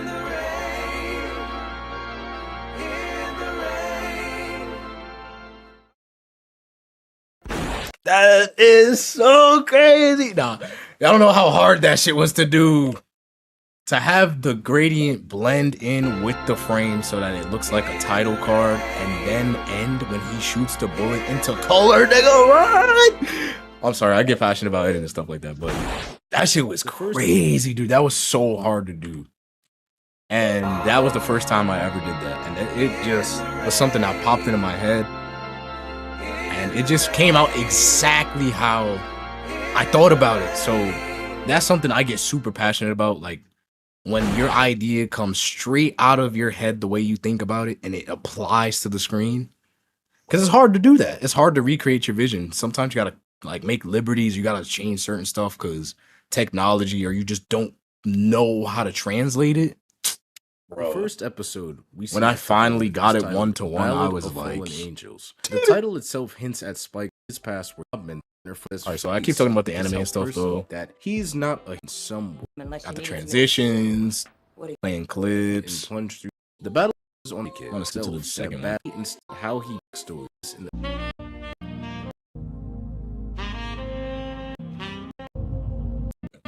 So here's the second AMV I did in the video. I think I did 3. I could be wrong. I think maybe I did 2.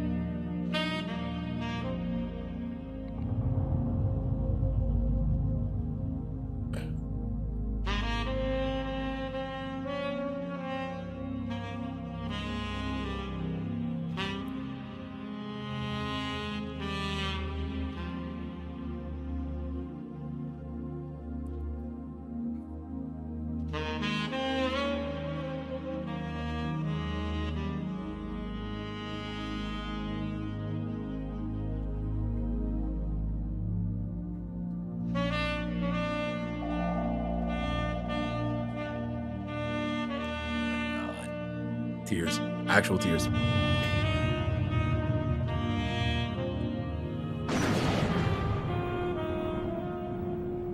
Fucking fire, bro. That is so sexy. we get a much deeper look. I get tears. Oof.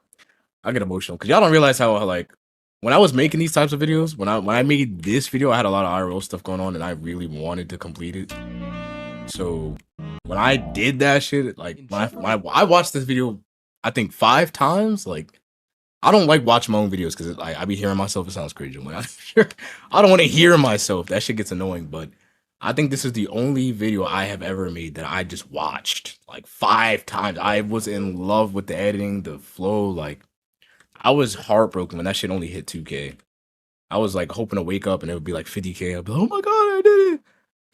Like, when I didn't see the numbers, I was crushed, bro. But Get all about it. guys, that's another reason why I stopped on this channel, because like when this didn't work, I was like, yeah, I gotta go try and do something else. Like, I never wanted this to happen again.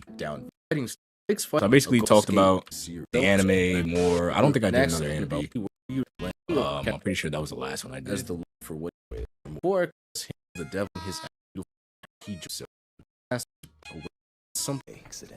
Yeah, I just talked about Spike's filler arcs, Spike's ideologies, how he sees the world. He best sees come to a full Bang! Oh my god!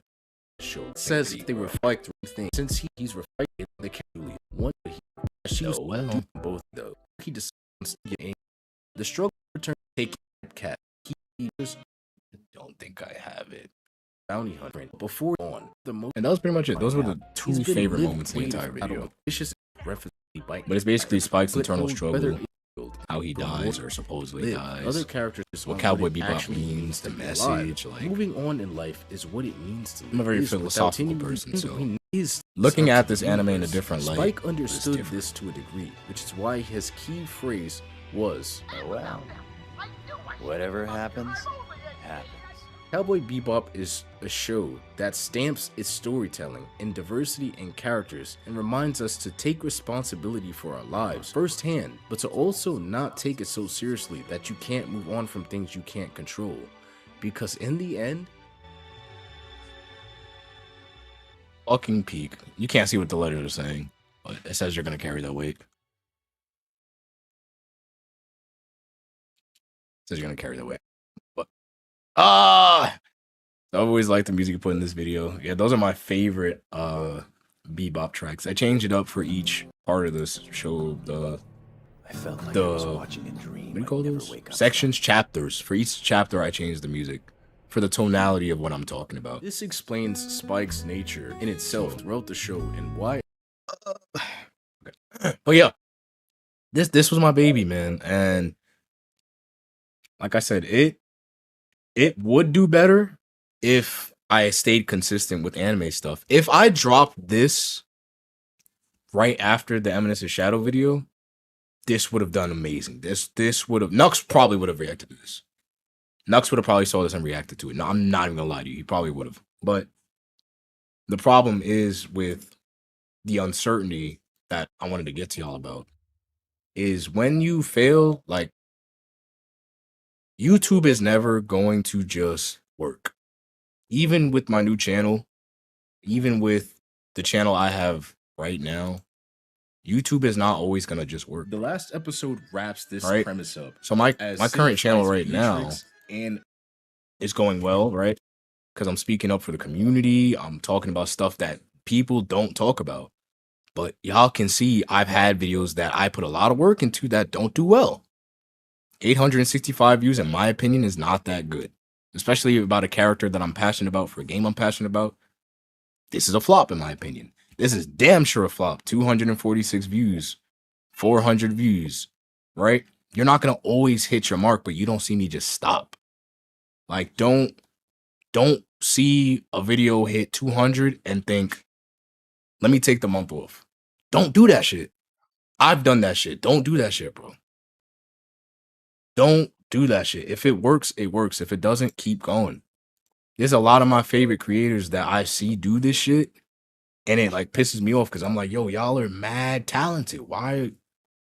Don't look at the numbers and be like, oh, I didn't hit it. Oh, well, like, nah, bro, fuck the numbers. Do it because of the passion, because of the culture. Don't look at your revenue. Don't look at your view account and think, I can't do it. I've seen a lot of YouTubers fall off because of that, and it just makes me very sad, bro. I'm not gonna lie to you. Right. It makes me sad when y'all are not consistent, because I know y'all got the shit. Like, a lot of people that are smaller subscriber count are bigger than, I won't say bigger, but they have better content than bigger creators. And I stand on that. I stand on that. Yes, like, if I'm a name call, yes, Afro, Rhyme Style, Dada Doya, Nano. I'm talking about this niche specifically. Like, yes, they got their shit. Like, Heavenly Controller, those dudes, they worked hard for this spot. They deserved their shit. But outside of editing, and we talking about quality, I'm talking about actual long-term good gameplay, good commentary points, actual like knowledge of the culture and the games they're playing, actually being there in the spaces they're talking about, they don't have those. And a lot of those smaller content creators have that, and they don't recognize that because they think, and they look at the viewer count and they go, damn, I don't have that.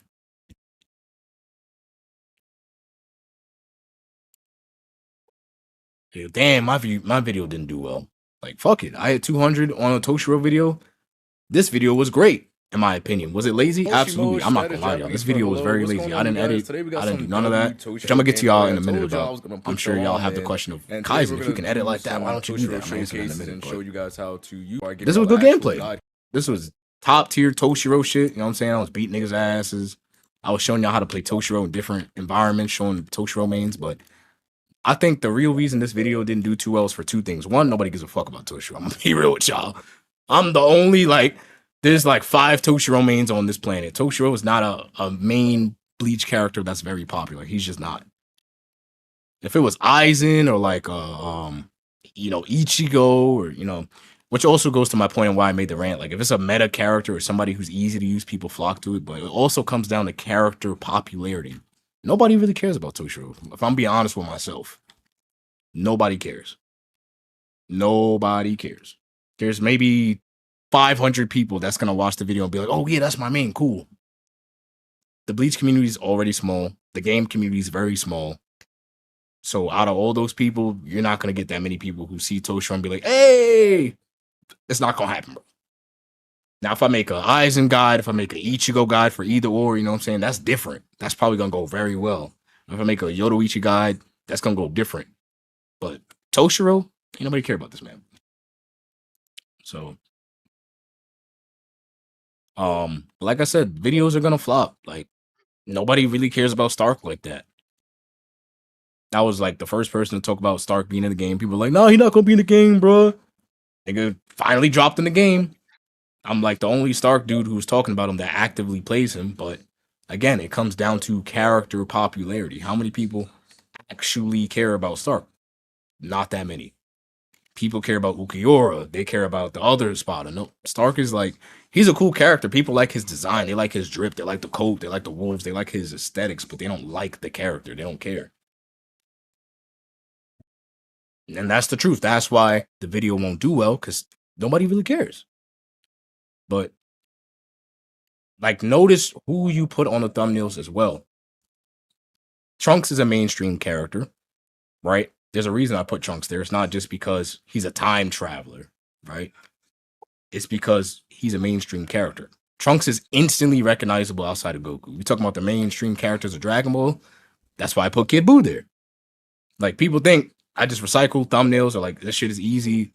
There's a lot of thinking that goes into how I make my stuff. Kid Buu is destruction. He has to do with like being evil. So we're talking about something that's evil within the community. Oh, Kid Buu. Plus, I like this picture. Like, that shit was peak. That's literally how I felt. Like, nah, that's not good, bro. Like, what are we doing here? Then you got Gohan, right? Like, why did it hit 14K? Not just because of the message, not just because I was talking up for myself in the community, but Gohan crashed out. I'm crashing out. 1 and 1, right? It makes sense. They go together. Oh, word, Kaisen's crashing out. You see the picture of Gohan, you instantly think about Gohan going Super Saiyan. Right? It's in the same rant with Gohan screaming. That's clickable. That's instant clicks because everybody remembers when Gohan transformed, that nigga was flipping out. So they're going to click the video. Plus the title and the thumbnail. They are lying to you. Who's lying to me? What are you talking about, Kaizen? Who's lying to us? Who's been lying to us, right? Then you click the video, and then you hear me ranting. I'm not going to play it because I've heard this shit like 12 times this week from reactions and other stuff. But then you start listening. Okay, what is he talking about? And then they hear the facts, and then they start nodding their head. Oh, he's right. Oh, yeah, I never thought about that. Damn, finally a creator's finally talking about it. Yeah, yeah. And then you start getting the comments. Then YouTube goes, oh, yeah, niggas are engaging. This man got 500 comments. Like, yeah, let me put that in the suggestions. We need more people to watch him because that means more people are going to come to YouTube and watch us. That's how it works. So it's not just because it's a rant.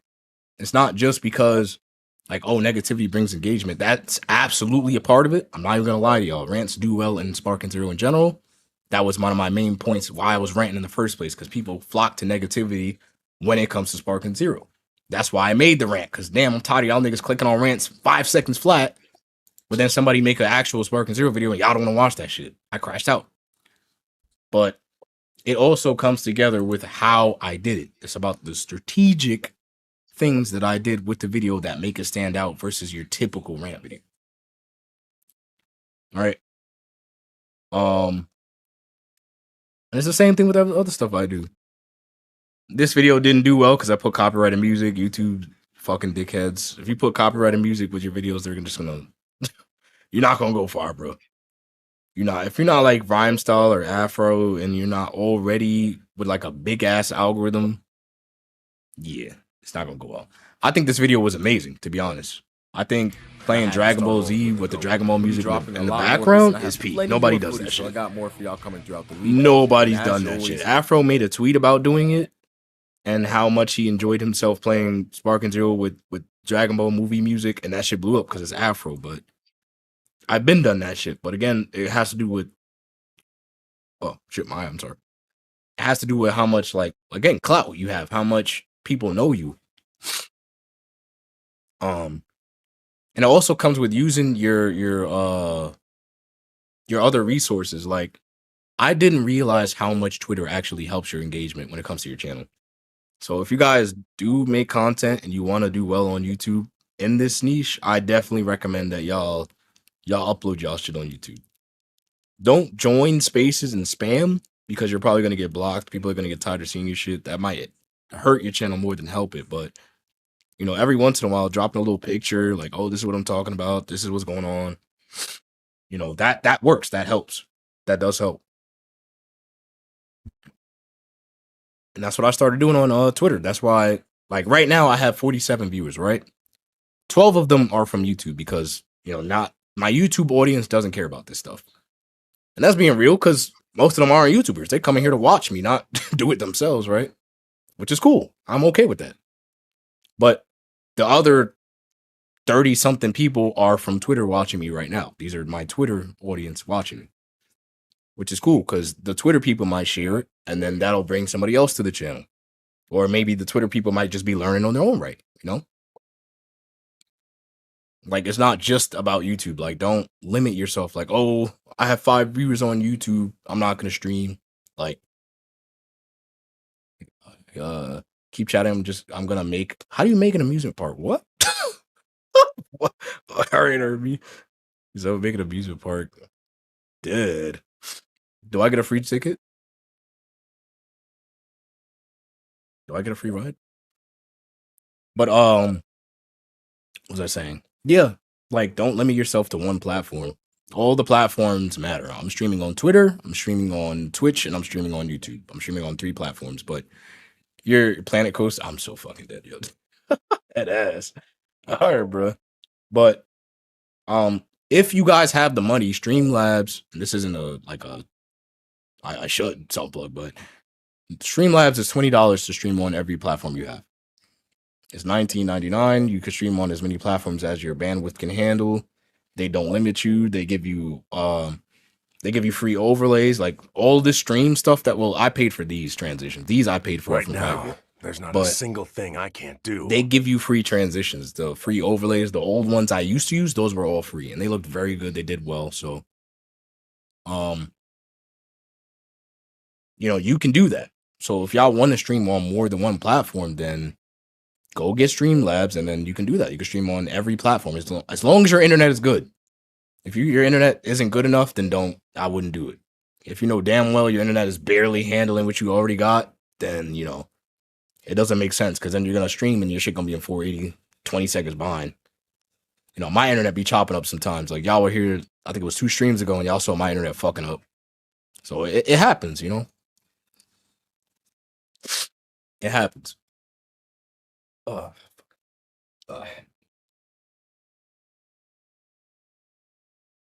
hate allergies. My fault, y'all. Liking my own videos, yes, sir. But yeah, man, that's pretty much like the overall YouTube journey I've had.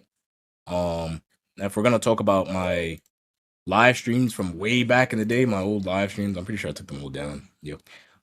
I gotta go here, but my old live streams used to do decent.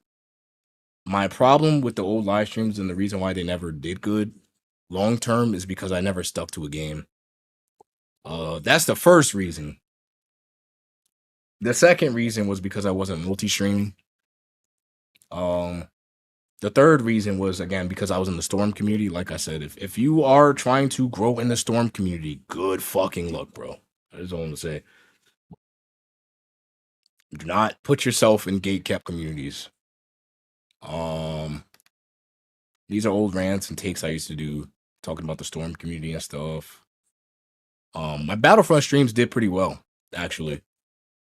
My Battlefront streams used to do really well. The Battlefront 2 community was very welcoming. One night, I came home from work. It was like 12. This is when I used to work at Burlington. Came home, I was bored. I was like, let me play some Battlefront.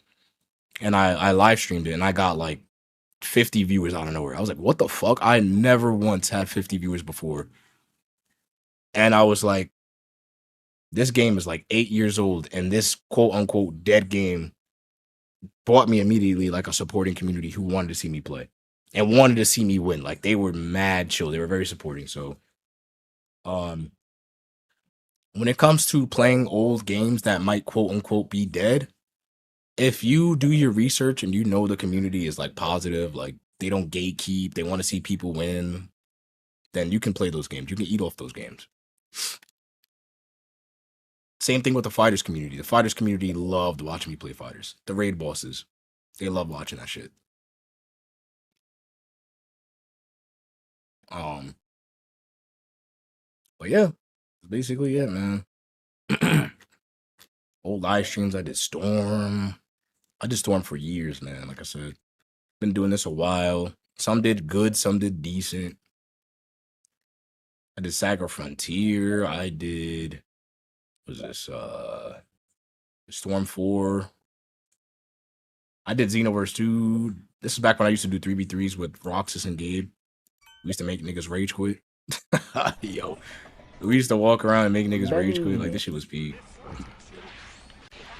I don't think they were there on this one. Berserk was actually here for this one. You just go like you act like you know it's going to happen. I think that's Roxas's old PSN. Make it more broken. Roxas, is that your old PSN? Like his freaking. This is baby. What's up, Ogsby? What's up? Could be Rock's old account. I don't remember. But the main, yeah, that's definitely Rock. I hear him. That's Rock. Dead. That's the old name. That's crazy. That's crazy. Plug him. Oh my god. But yeah, we used to.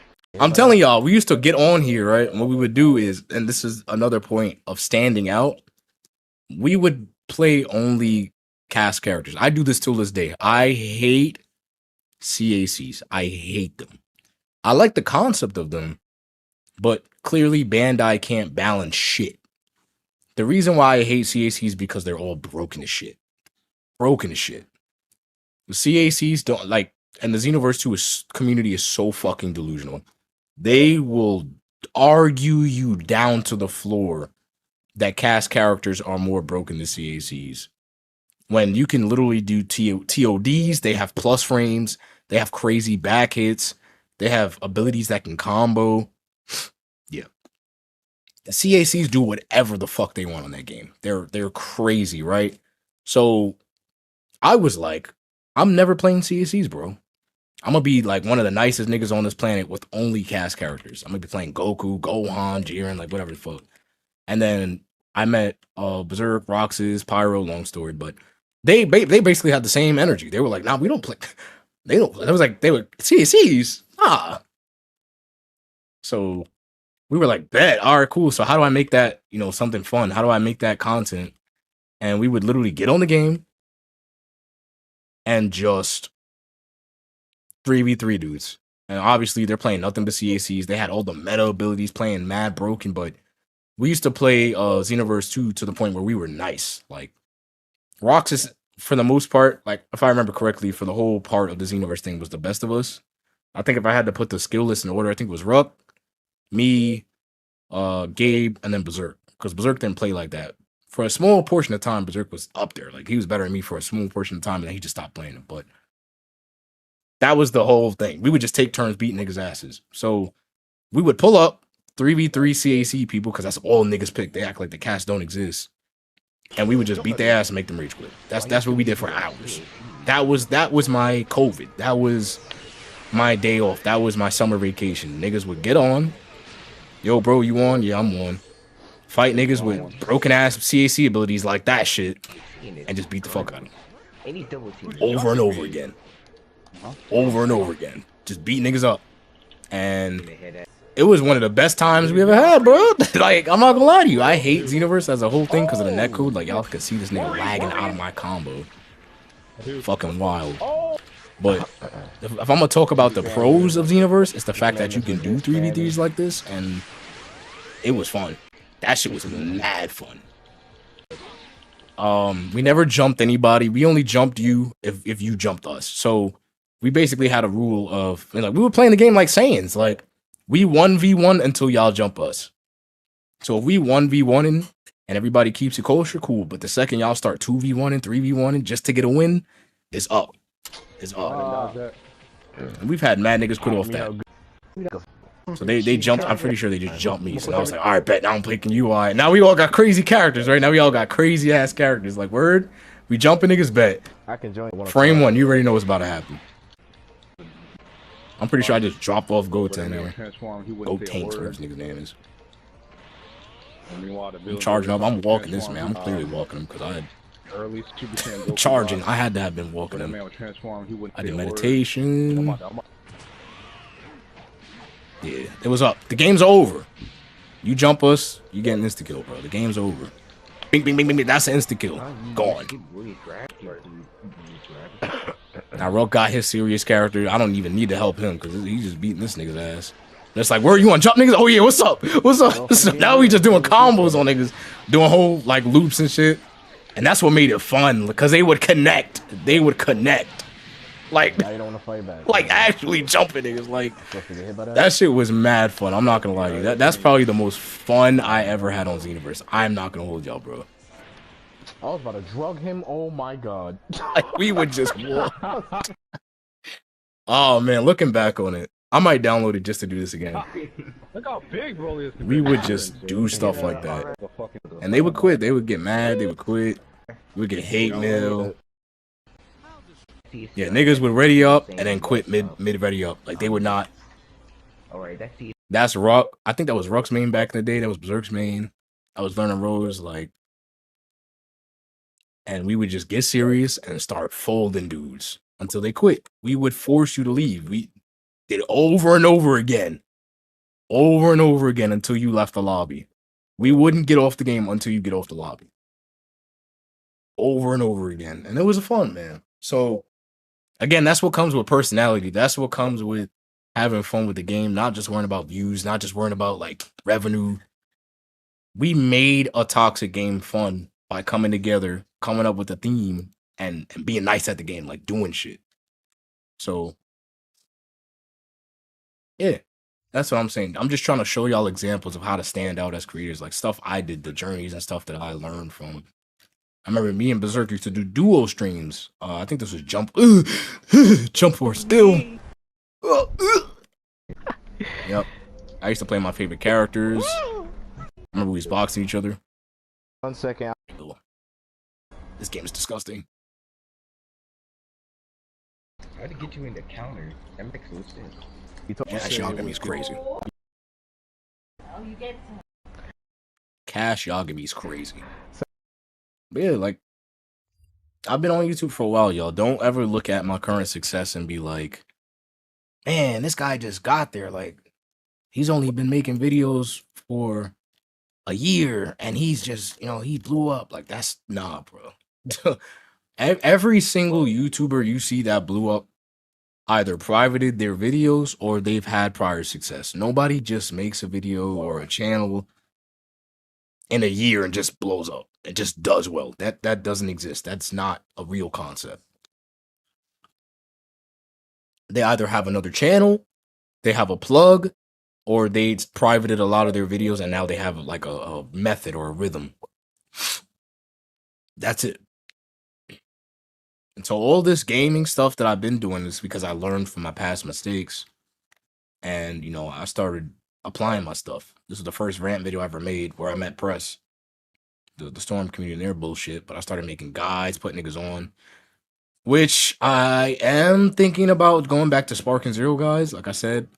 Now that the game is actually hands-based, I am going to start making Spark and Zero and Bleach guides. I already have the thumbnails, like I've said before. The only reason why I didn't make them is because it felt pointless. Why would I teach you how to play Gohan when you could just run across UI Goku and lose anyway? You could be the best Gohan on the planet, it won't matter. UI Goku's going to kill you. So now that the game is actually skill-based, the guides matter, right? Now the skill matters. Now I have a reason to teach you. I'm motivated to teach people. So now the guides are going to come back to the channel. And, I might follow this format. I love the old Storm thumbnails I used to do. I certainly evolved my thumbnail style. I've always had the character on the right and then characters in the background on the left. I've always had that format, but I've kind of just evolved it over the years, trying to find my style. When I went to PAX West, I was trying to reinvent another style. That's why you see all these different thumbnails here. I was trying to experiment, all these different formats. This is me trying to experiment. And then I decided to come with this. I think I'm gonna settle on this style right here, my guides. And when Demon Slayer comes out, I'm gonna settle on this for my guides because I actually have Demon Slayer thumbnails that I never got to use that I will use.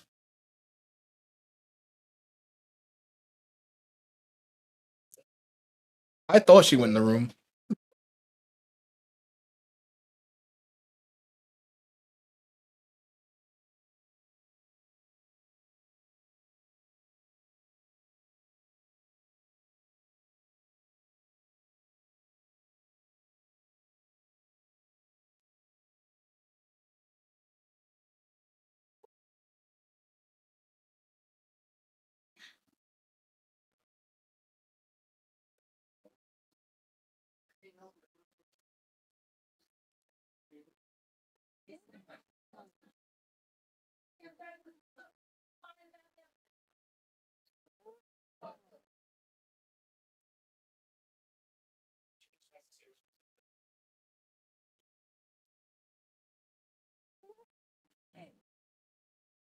One second, y'all. My bird is on the loose.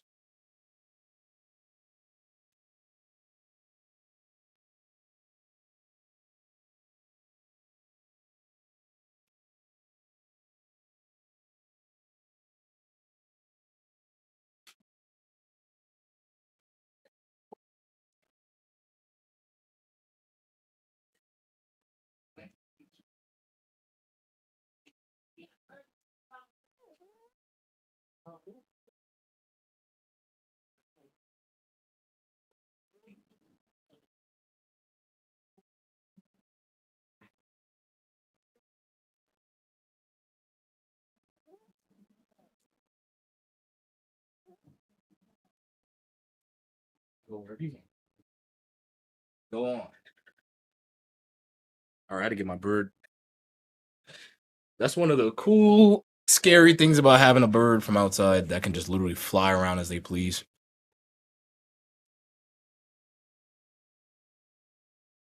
Like the birds I've had originally can't fly like that. They kind of hover, but my brother's dad gave me that bird and she can actually fly like fucking bird outside fly. So she'd just be flying through the apartment. Give her some fresh air. Fucking flew in the room. I was like, Daniel, get your bird. Sitting on the bed looking around. Crazy. All right, but what's this thing? Yes, the thumbnail styles. So this, like I said, I explained this in my rant video, but if you weren't there for the rant video, this thumbnail came from a meme. That's how this thumbnail came about. And this style actually taught me how to combine this with this. So that's how this came about. I decided to combine my old color schemes with this meme, and that's how these came about. Right, that's how all these came about. And then I started to make it more and develop it more. I made the Zero Dorks Plan thumbnail, which is hard as fuck. I still love this thumbnail. And I started developing these, and I kind of combined the color scheme with the old meme, and I made a brand new style, which is essentially what you guys have now. Every once in a while, I'll use my old theme specifically, but yeah, this is the new style now. So you get a colorful background with the letters and then picture. So it kind of revolutionized my style of it, and it stands out. Nobody else is doing that shit. I do like these, but they kind of look like title cards. Like it doesn't look very, I won't say detailed, but it looks lazy. If I'm being blatantly honest with myself, I do like these, but yeah, they look lazy. You could tell like, oh, this nigga copy and paste these, right? I would get up, change the name, change the color in the background, put the character, and then that would be done. All right. So I kind of like my newer thumbnails because I actually go out of my way at certain points to change the backgrounds. I put effects, I put color blurs, I change the lighting. Like I have a template for my thumbnails. In case you guys want to know what thumbnail website I use Pixlr. So this is the website I use to make thumbnails in case you're like just learning how to use YouTube. And this is basically my template. So what I do is typically I'll just take a thumbnail that I don't want to do or I want to do over, and I'll just let's see, I'll take one. Take the 6v6 one, yeah. And I'll just duplicate it and then start off with a new template. And then I'll, start thinking like, how do I make it stand out? What's the character theme? So I'll do like fucking, let's see, I'm trying to think here. It's my PNGs. I got some good pictures here. Let's see here.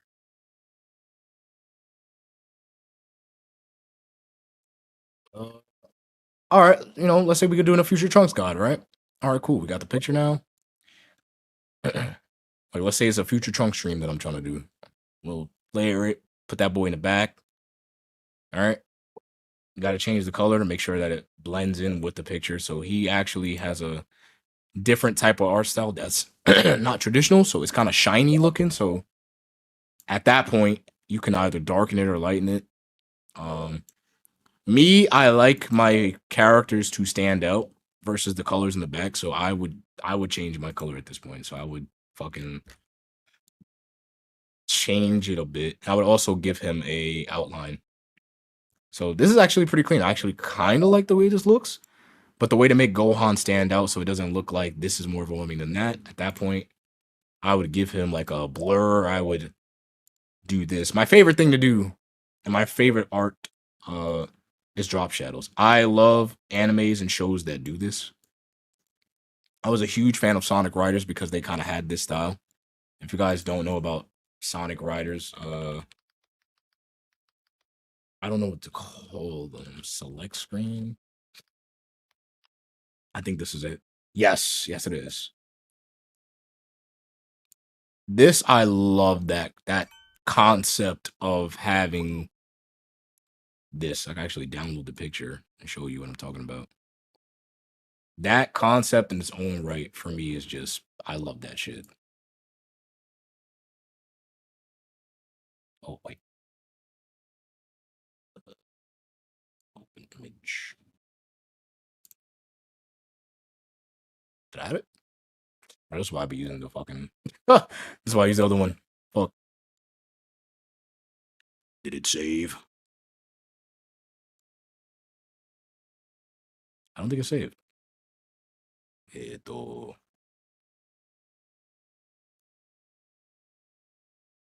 don't think it did. Huh. Save or down.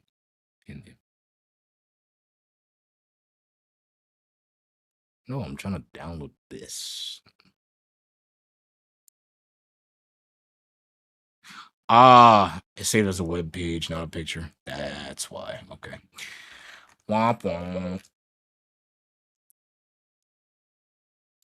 I don't think you can. Yeah, it's not letting me. Damn. All right.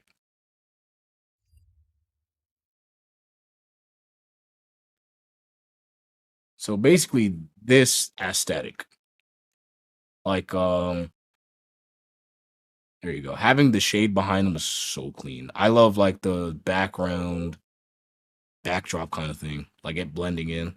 I think Sonic Riders did it uniquely, but I love having characters duplicated with a character that they're associated with in the background. That shit is fire to me. I loved that shit. I was like, oh my god, this shit's so peak. Like you can see their foot, like just that background color, like that just that shit was fire, bro. That's so peak to me. So for Gohan's case, I would probably add a back shadow or something to help him stand out a bit. So maybe a drop shadow. I could just make it all dark just to have him pop out, because now at this point you can completely see him. Versus this, kind of stands out a bit more. Makes it look more artistically official. All right, looks better in my opinion.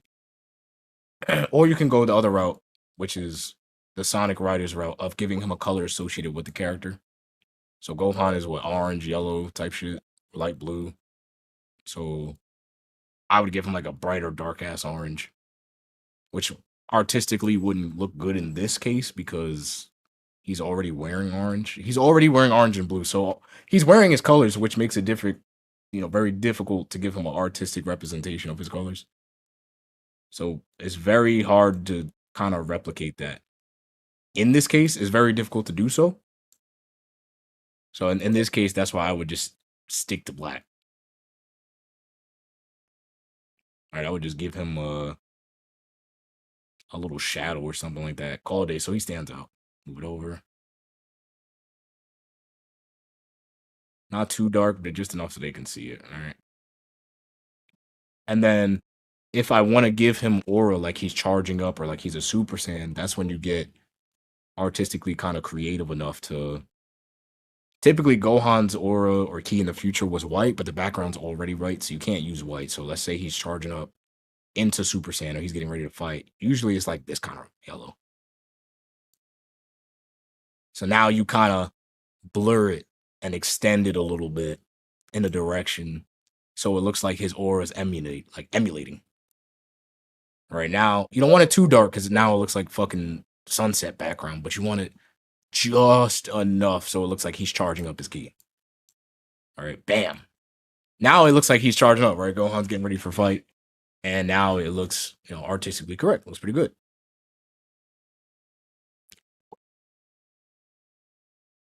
And then, if you want to change the letters, something like a good title is like, I don't know, new Gohan combo or, I don't know, I'm trying to think of a good combo. Let's see here. Future Gohan, right? Make my life easy. I'm gonna copy and paste it. Future Gohan, and then we got the yellow letters, which is like ranked gameplay or character guide, right? Because I was saying character guide, easy stuff.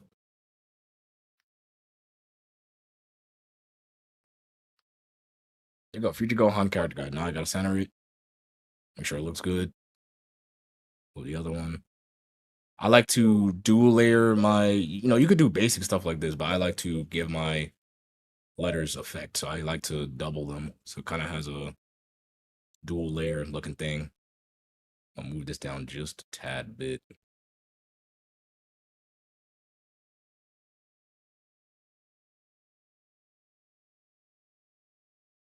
There you go. All right, hold up.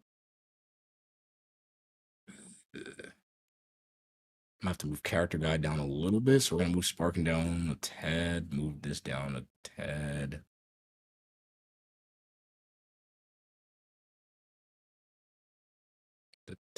There we go. Lock it so it doesn't move. And now we move this down a little bit. You can put it above or you can put it below. I like putting it below, so I'm gonna put it below.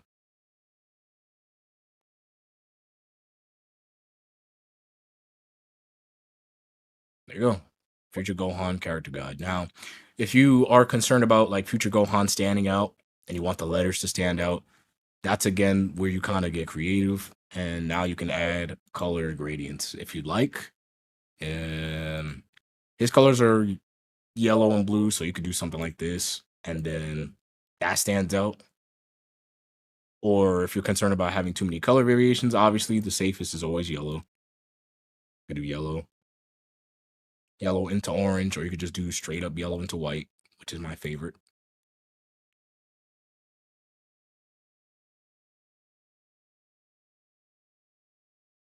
There you go. Nice, solid gold into bright yellow. There you go. You got your character guide looking thing. And then now you can kind of play around a bit with the background color. So me personally, I think this is a pretty good thumbnail. The blue is throwing me off a little bit. So I would probably make it a little bit darker like this. I would find something to do with this. I'll fool around with this until I find a color that's dark enough. I like the dark in the middle, so I'm gonna leave it like that. And then I could flip it, right, just to experiment with it, see how it looks. It's not gonna change from this angle. Okay. So at that point, that's it, right? Because if I flip the thumbnail, the colors would be on that side. So instead of blue to white, you could do white to blue. Move it over. And then, you could put Gohan back. You go. There you go. Now you got a completely different thumbnail, right? Now the pink is throwing me off at the bottom here. So now I got to figure out how to fix that coloring. Because if it's gonna be pinkish down at the bottom, now I gotta figure out, oh shit, how do I get rid of that pink so that's, you know, matching? I'm gonna keep the blue. And bam, oh shit, I'm fucking around. I just found a new thumbnail style. You know, Future Gohan does come from a darkest future, so maybe I want to stick with the grayish, dark kind of timeline thing, right? Because wait a minute. Maybe I want to do a bit of blue, but I want to emphasize that it's kind of like a darkish future. So maybe I want to use that to my advantage here. I don't want it to be purple because that's not his coloring, but you know, maybe I want to lean over to that greenish map looking thing that they got from the Future Saga. I'm going to keep it kind of blue. We don't want it green.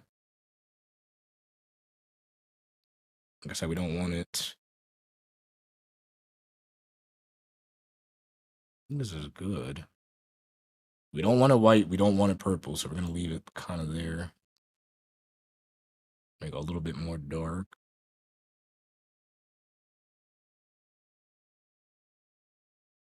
All right, I'm fucking with it. Sharpen doesn't change shit. Blurring it wouldn't change shit. Vigilante just makes the side blacker, which I'm kind of fucking with. But then that's kind of making it purple. Blue makes it brighter, which is kind of fire. Like I was saying, that's that future timeline darkish kind of looking thing. But I like the black. It kind of makes it stand out. And then you got the dehaze to kind of fade into it. Dark to light kind of theme. So I fuck with that. Before and after type shit. There you go. Now the pink isn't really showing like that. And if you're really worried about the pink like that and you just really aren't a fan of it, you could, you know what I'm saying, you can move you could expand it like that to just get the colors you want.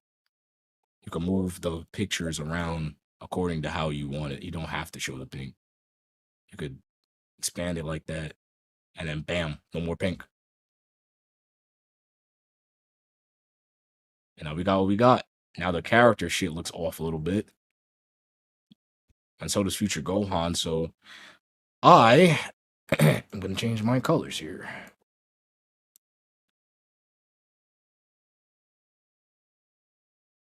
I'm going to make the top a little bit more white into the gold. I want the gold to highlight on top of the purple, right? I don't want it gold. I just wanted a nice yellow gold. There we go. We're going to fix character guide. Move that hole over a little bit. There we go. Right, I don't want it in the picture, right? We want it just here.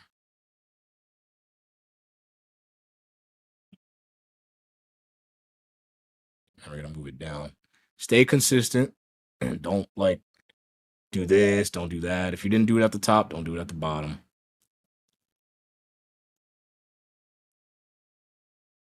And there you go. That looks perfect. You got Gohan there. You can see all the letters. Like, it's completely up to your art style. If you want the entire character to show and you want him to stand out, you could do that. Or, you know what I'm saying, you could do the up close, big character.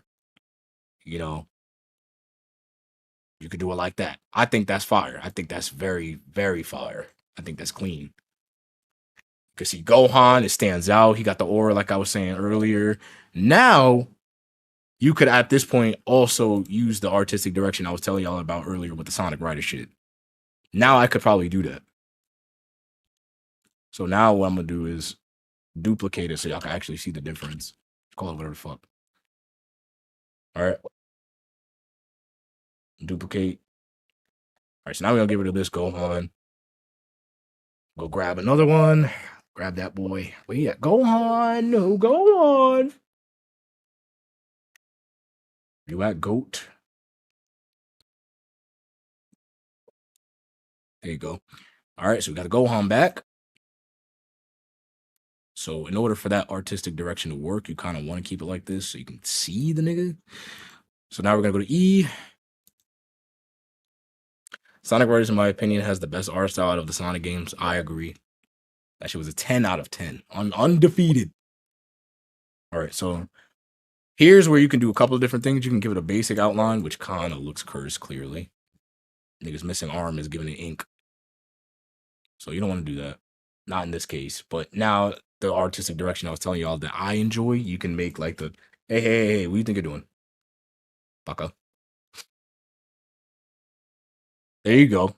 Now you can see it, right? Because the background is white. What's going on here? Right now, my bird. Right? Now you have the artistic direction I was telling you I love. So you can either completely one-to-one, like on top of it, type shit, like as close as you can get it. I love that. So you try to get it on top as much as you can, and then just move it over to the left. Kind of give it that feel. You also have the anime version where they kind of do this. Anime openings and art typically have this. They typically do this. They make it a bit darker or lighter, and they kind of just show you the character on the side. They don't blur it. They kind of just leave it there like that. So you can make it the anime art style. You can go side by side. You can move it lower. Move it over. You can make it higher, you know. There's a couple of ways to do this. I wouldn't make it higher because the arm just looks out of place, but me personally, I would, one-to-one it and then just, I'm a huge fan of the way the anime does it. Anime and Sonic Riders. So you could do it to the left, which I prefer, mostly Sonic Riders, but you could also do it to the right to kind of fill in that white. I'm going to fill in that white there.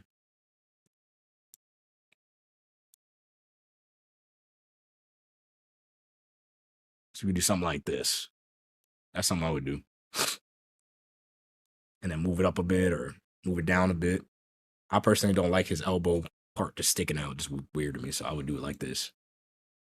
And then, like I say, you could make it darker. You can make it lighter. Gohan's colors are very dark. So, I would kind of do something like this. And then there you go, man. That's kind of his shadow.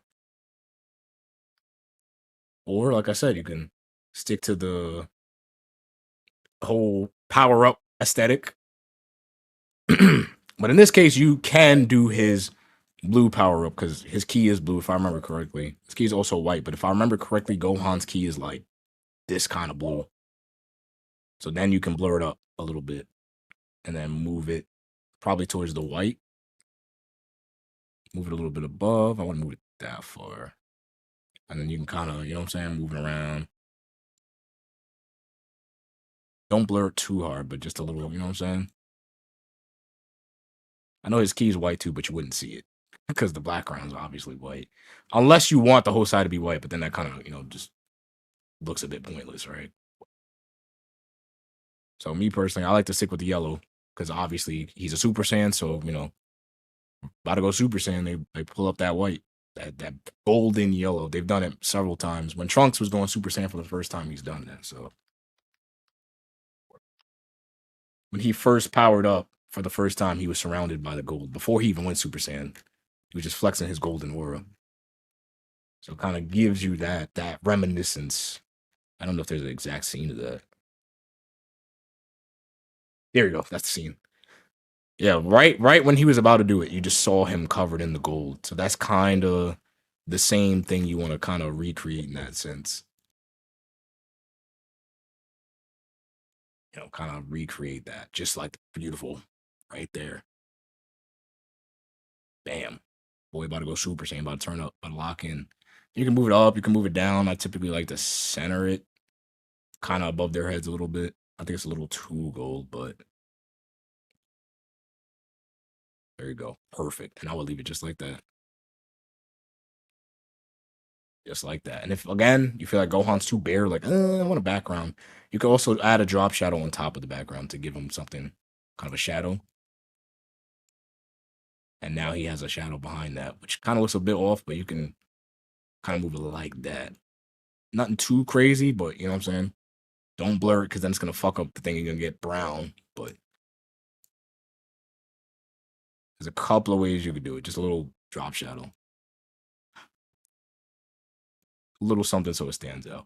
Here you go. There you go. Put your Gohan character guide. Just made a thumbnail for y'all with y'all. All right. So that's pretty much it, man. I done showed y'all pretty much the whole YouTube game in a little nutshell. I'm gonna leave this stream up. I'm probably never gonna delete it, and just so y'all can always come back and watch it. Why did I do this? Like I said, I don't believe in gatekeeping. Initially, I was just gonna watch my old videos and just react to them, but you know, we kind of already did that. But while I was doing that, I kind of just felt the need to kind of just put y'all on the shit, so y'all can learn from it. But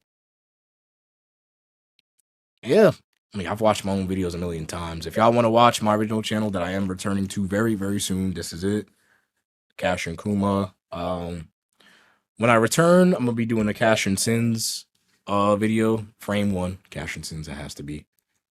It's my favorite anime. It's very inspirational. I already have the thumbnail ready to go. And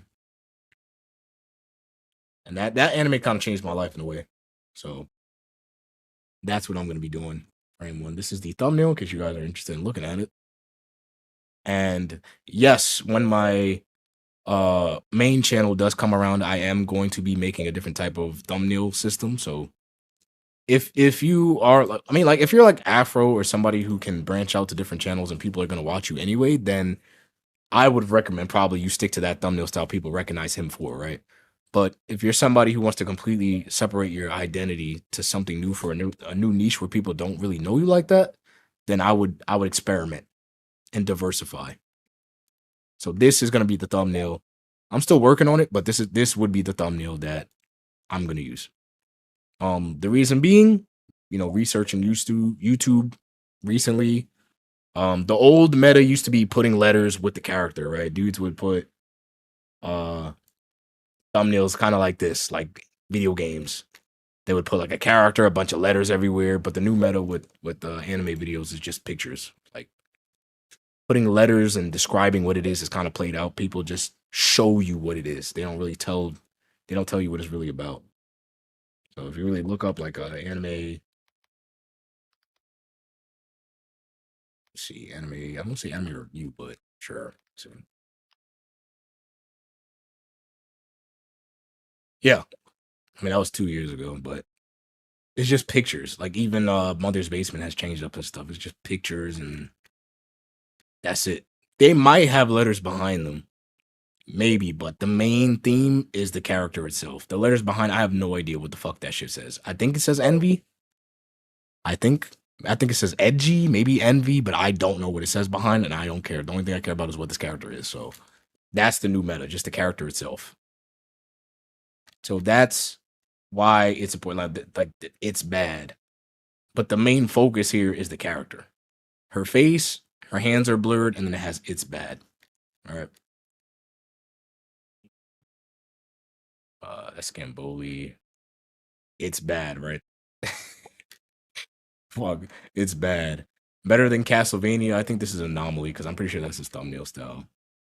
But typically in anime review and like that type of shit, the aesthetic matters more than the wording. The character matters more than the wording. So much so that people make thumbnails out of just the scenes itself. This is just manga pictures. Like that's how much like anime aesthetic matters. Like wording doesn't really matter too much. It's really just the pictures. So that's what I'm kind of going for with the new channel, just the picture and the art style. My goal with Cash and Sins is to show people that it's as beautiful as I see it. So would this thumbnail do it justice? I think this would be maybe good for a review or I don't know. I'm trying to figure out what I would use this thumbnail for, but in terms of making like a beauty aesthetic review type of show, I wouldn't make this the thumbnail. I would probably, cause I have a fucking folder of Cash and Sins pictures. If we're talking about the beauty of it, I would use something like this. Right? Because it's an emotional scene. She's tearing up. But it's a bit cropped off. I would have to go back and take another picture of it in full. But it'll be something like this. Or let's see what else we got. This is amazing as well. Right? The beauty behind Cash and Sins. Something like that. That would throw people for a loop. Like, oh shit, like it looks amazing. I wouldn't brighten it too much. I don't want to mess with the original art style, but I want it to stand out. So I would just sharpen the living fuck out of it so you can see it. Clarify it a little bit. Like I said, I don't want to mess with it too much, but I want you to see what it is. We're going to smooth it out a bit. I think dehazing. No, dehazing doesn't fuck with the color. Glamour. We could do something like that. I mess with the art style a little bit, but her standing out with the sunlight coming down, that's beautiful. And if I want to go above and beyond, what I would do with this is maybe cut her out. Well, I would have to probably do this myself, actually, at this point.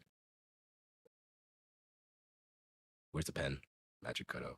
Ooh, here we go. All right, so I would cut all this out. Just pretend that shit is all out. Keep that. All right, just pretend all this doesn't exist. All right, just follow me here. Just pretend all this shit doesn't exist. So we're gonna take this picture of her, pretend this shit's not there, and then I would add another layer on top of that, like that, or in the background. In the background, something like that. It's like an eyelash, right? Beautiful stuff. Beautiful stuff. We're gonna get rid of. Now I'm fucking dedicated at this point. I'm gonna do the whole thing now. We here now, so I'm gonna just speed run this whole real quick. Do it as quick as I can.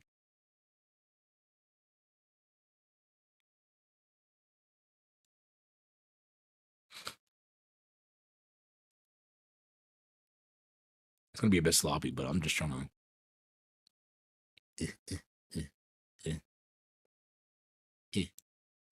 I want to get rid of her adorable hair. I'm so mad she only showed up once in the anime. That's a tear. We want to keep the tears. That's the point. All right. We're gonna get rid of this black here to the shoulder. Go around. Perfect, right? And then I would kind of clean up around. But this is the messy version of it. But now you can see the vision, right? All right. Beautiful shit. Now I have a beautiful character in black, right? And I can add a back. Kind of work with that.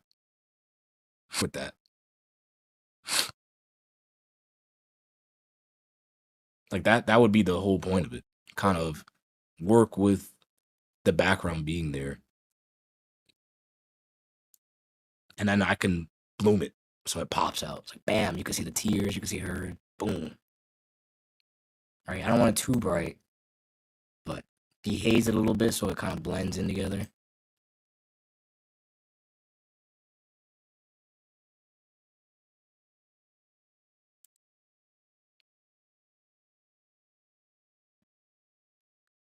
And then bam.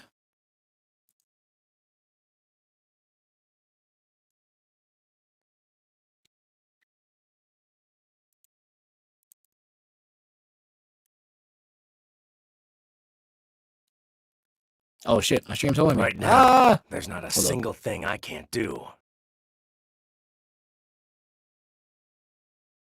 Right now, there's not a single thing I can't do.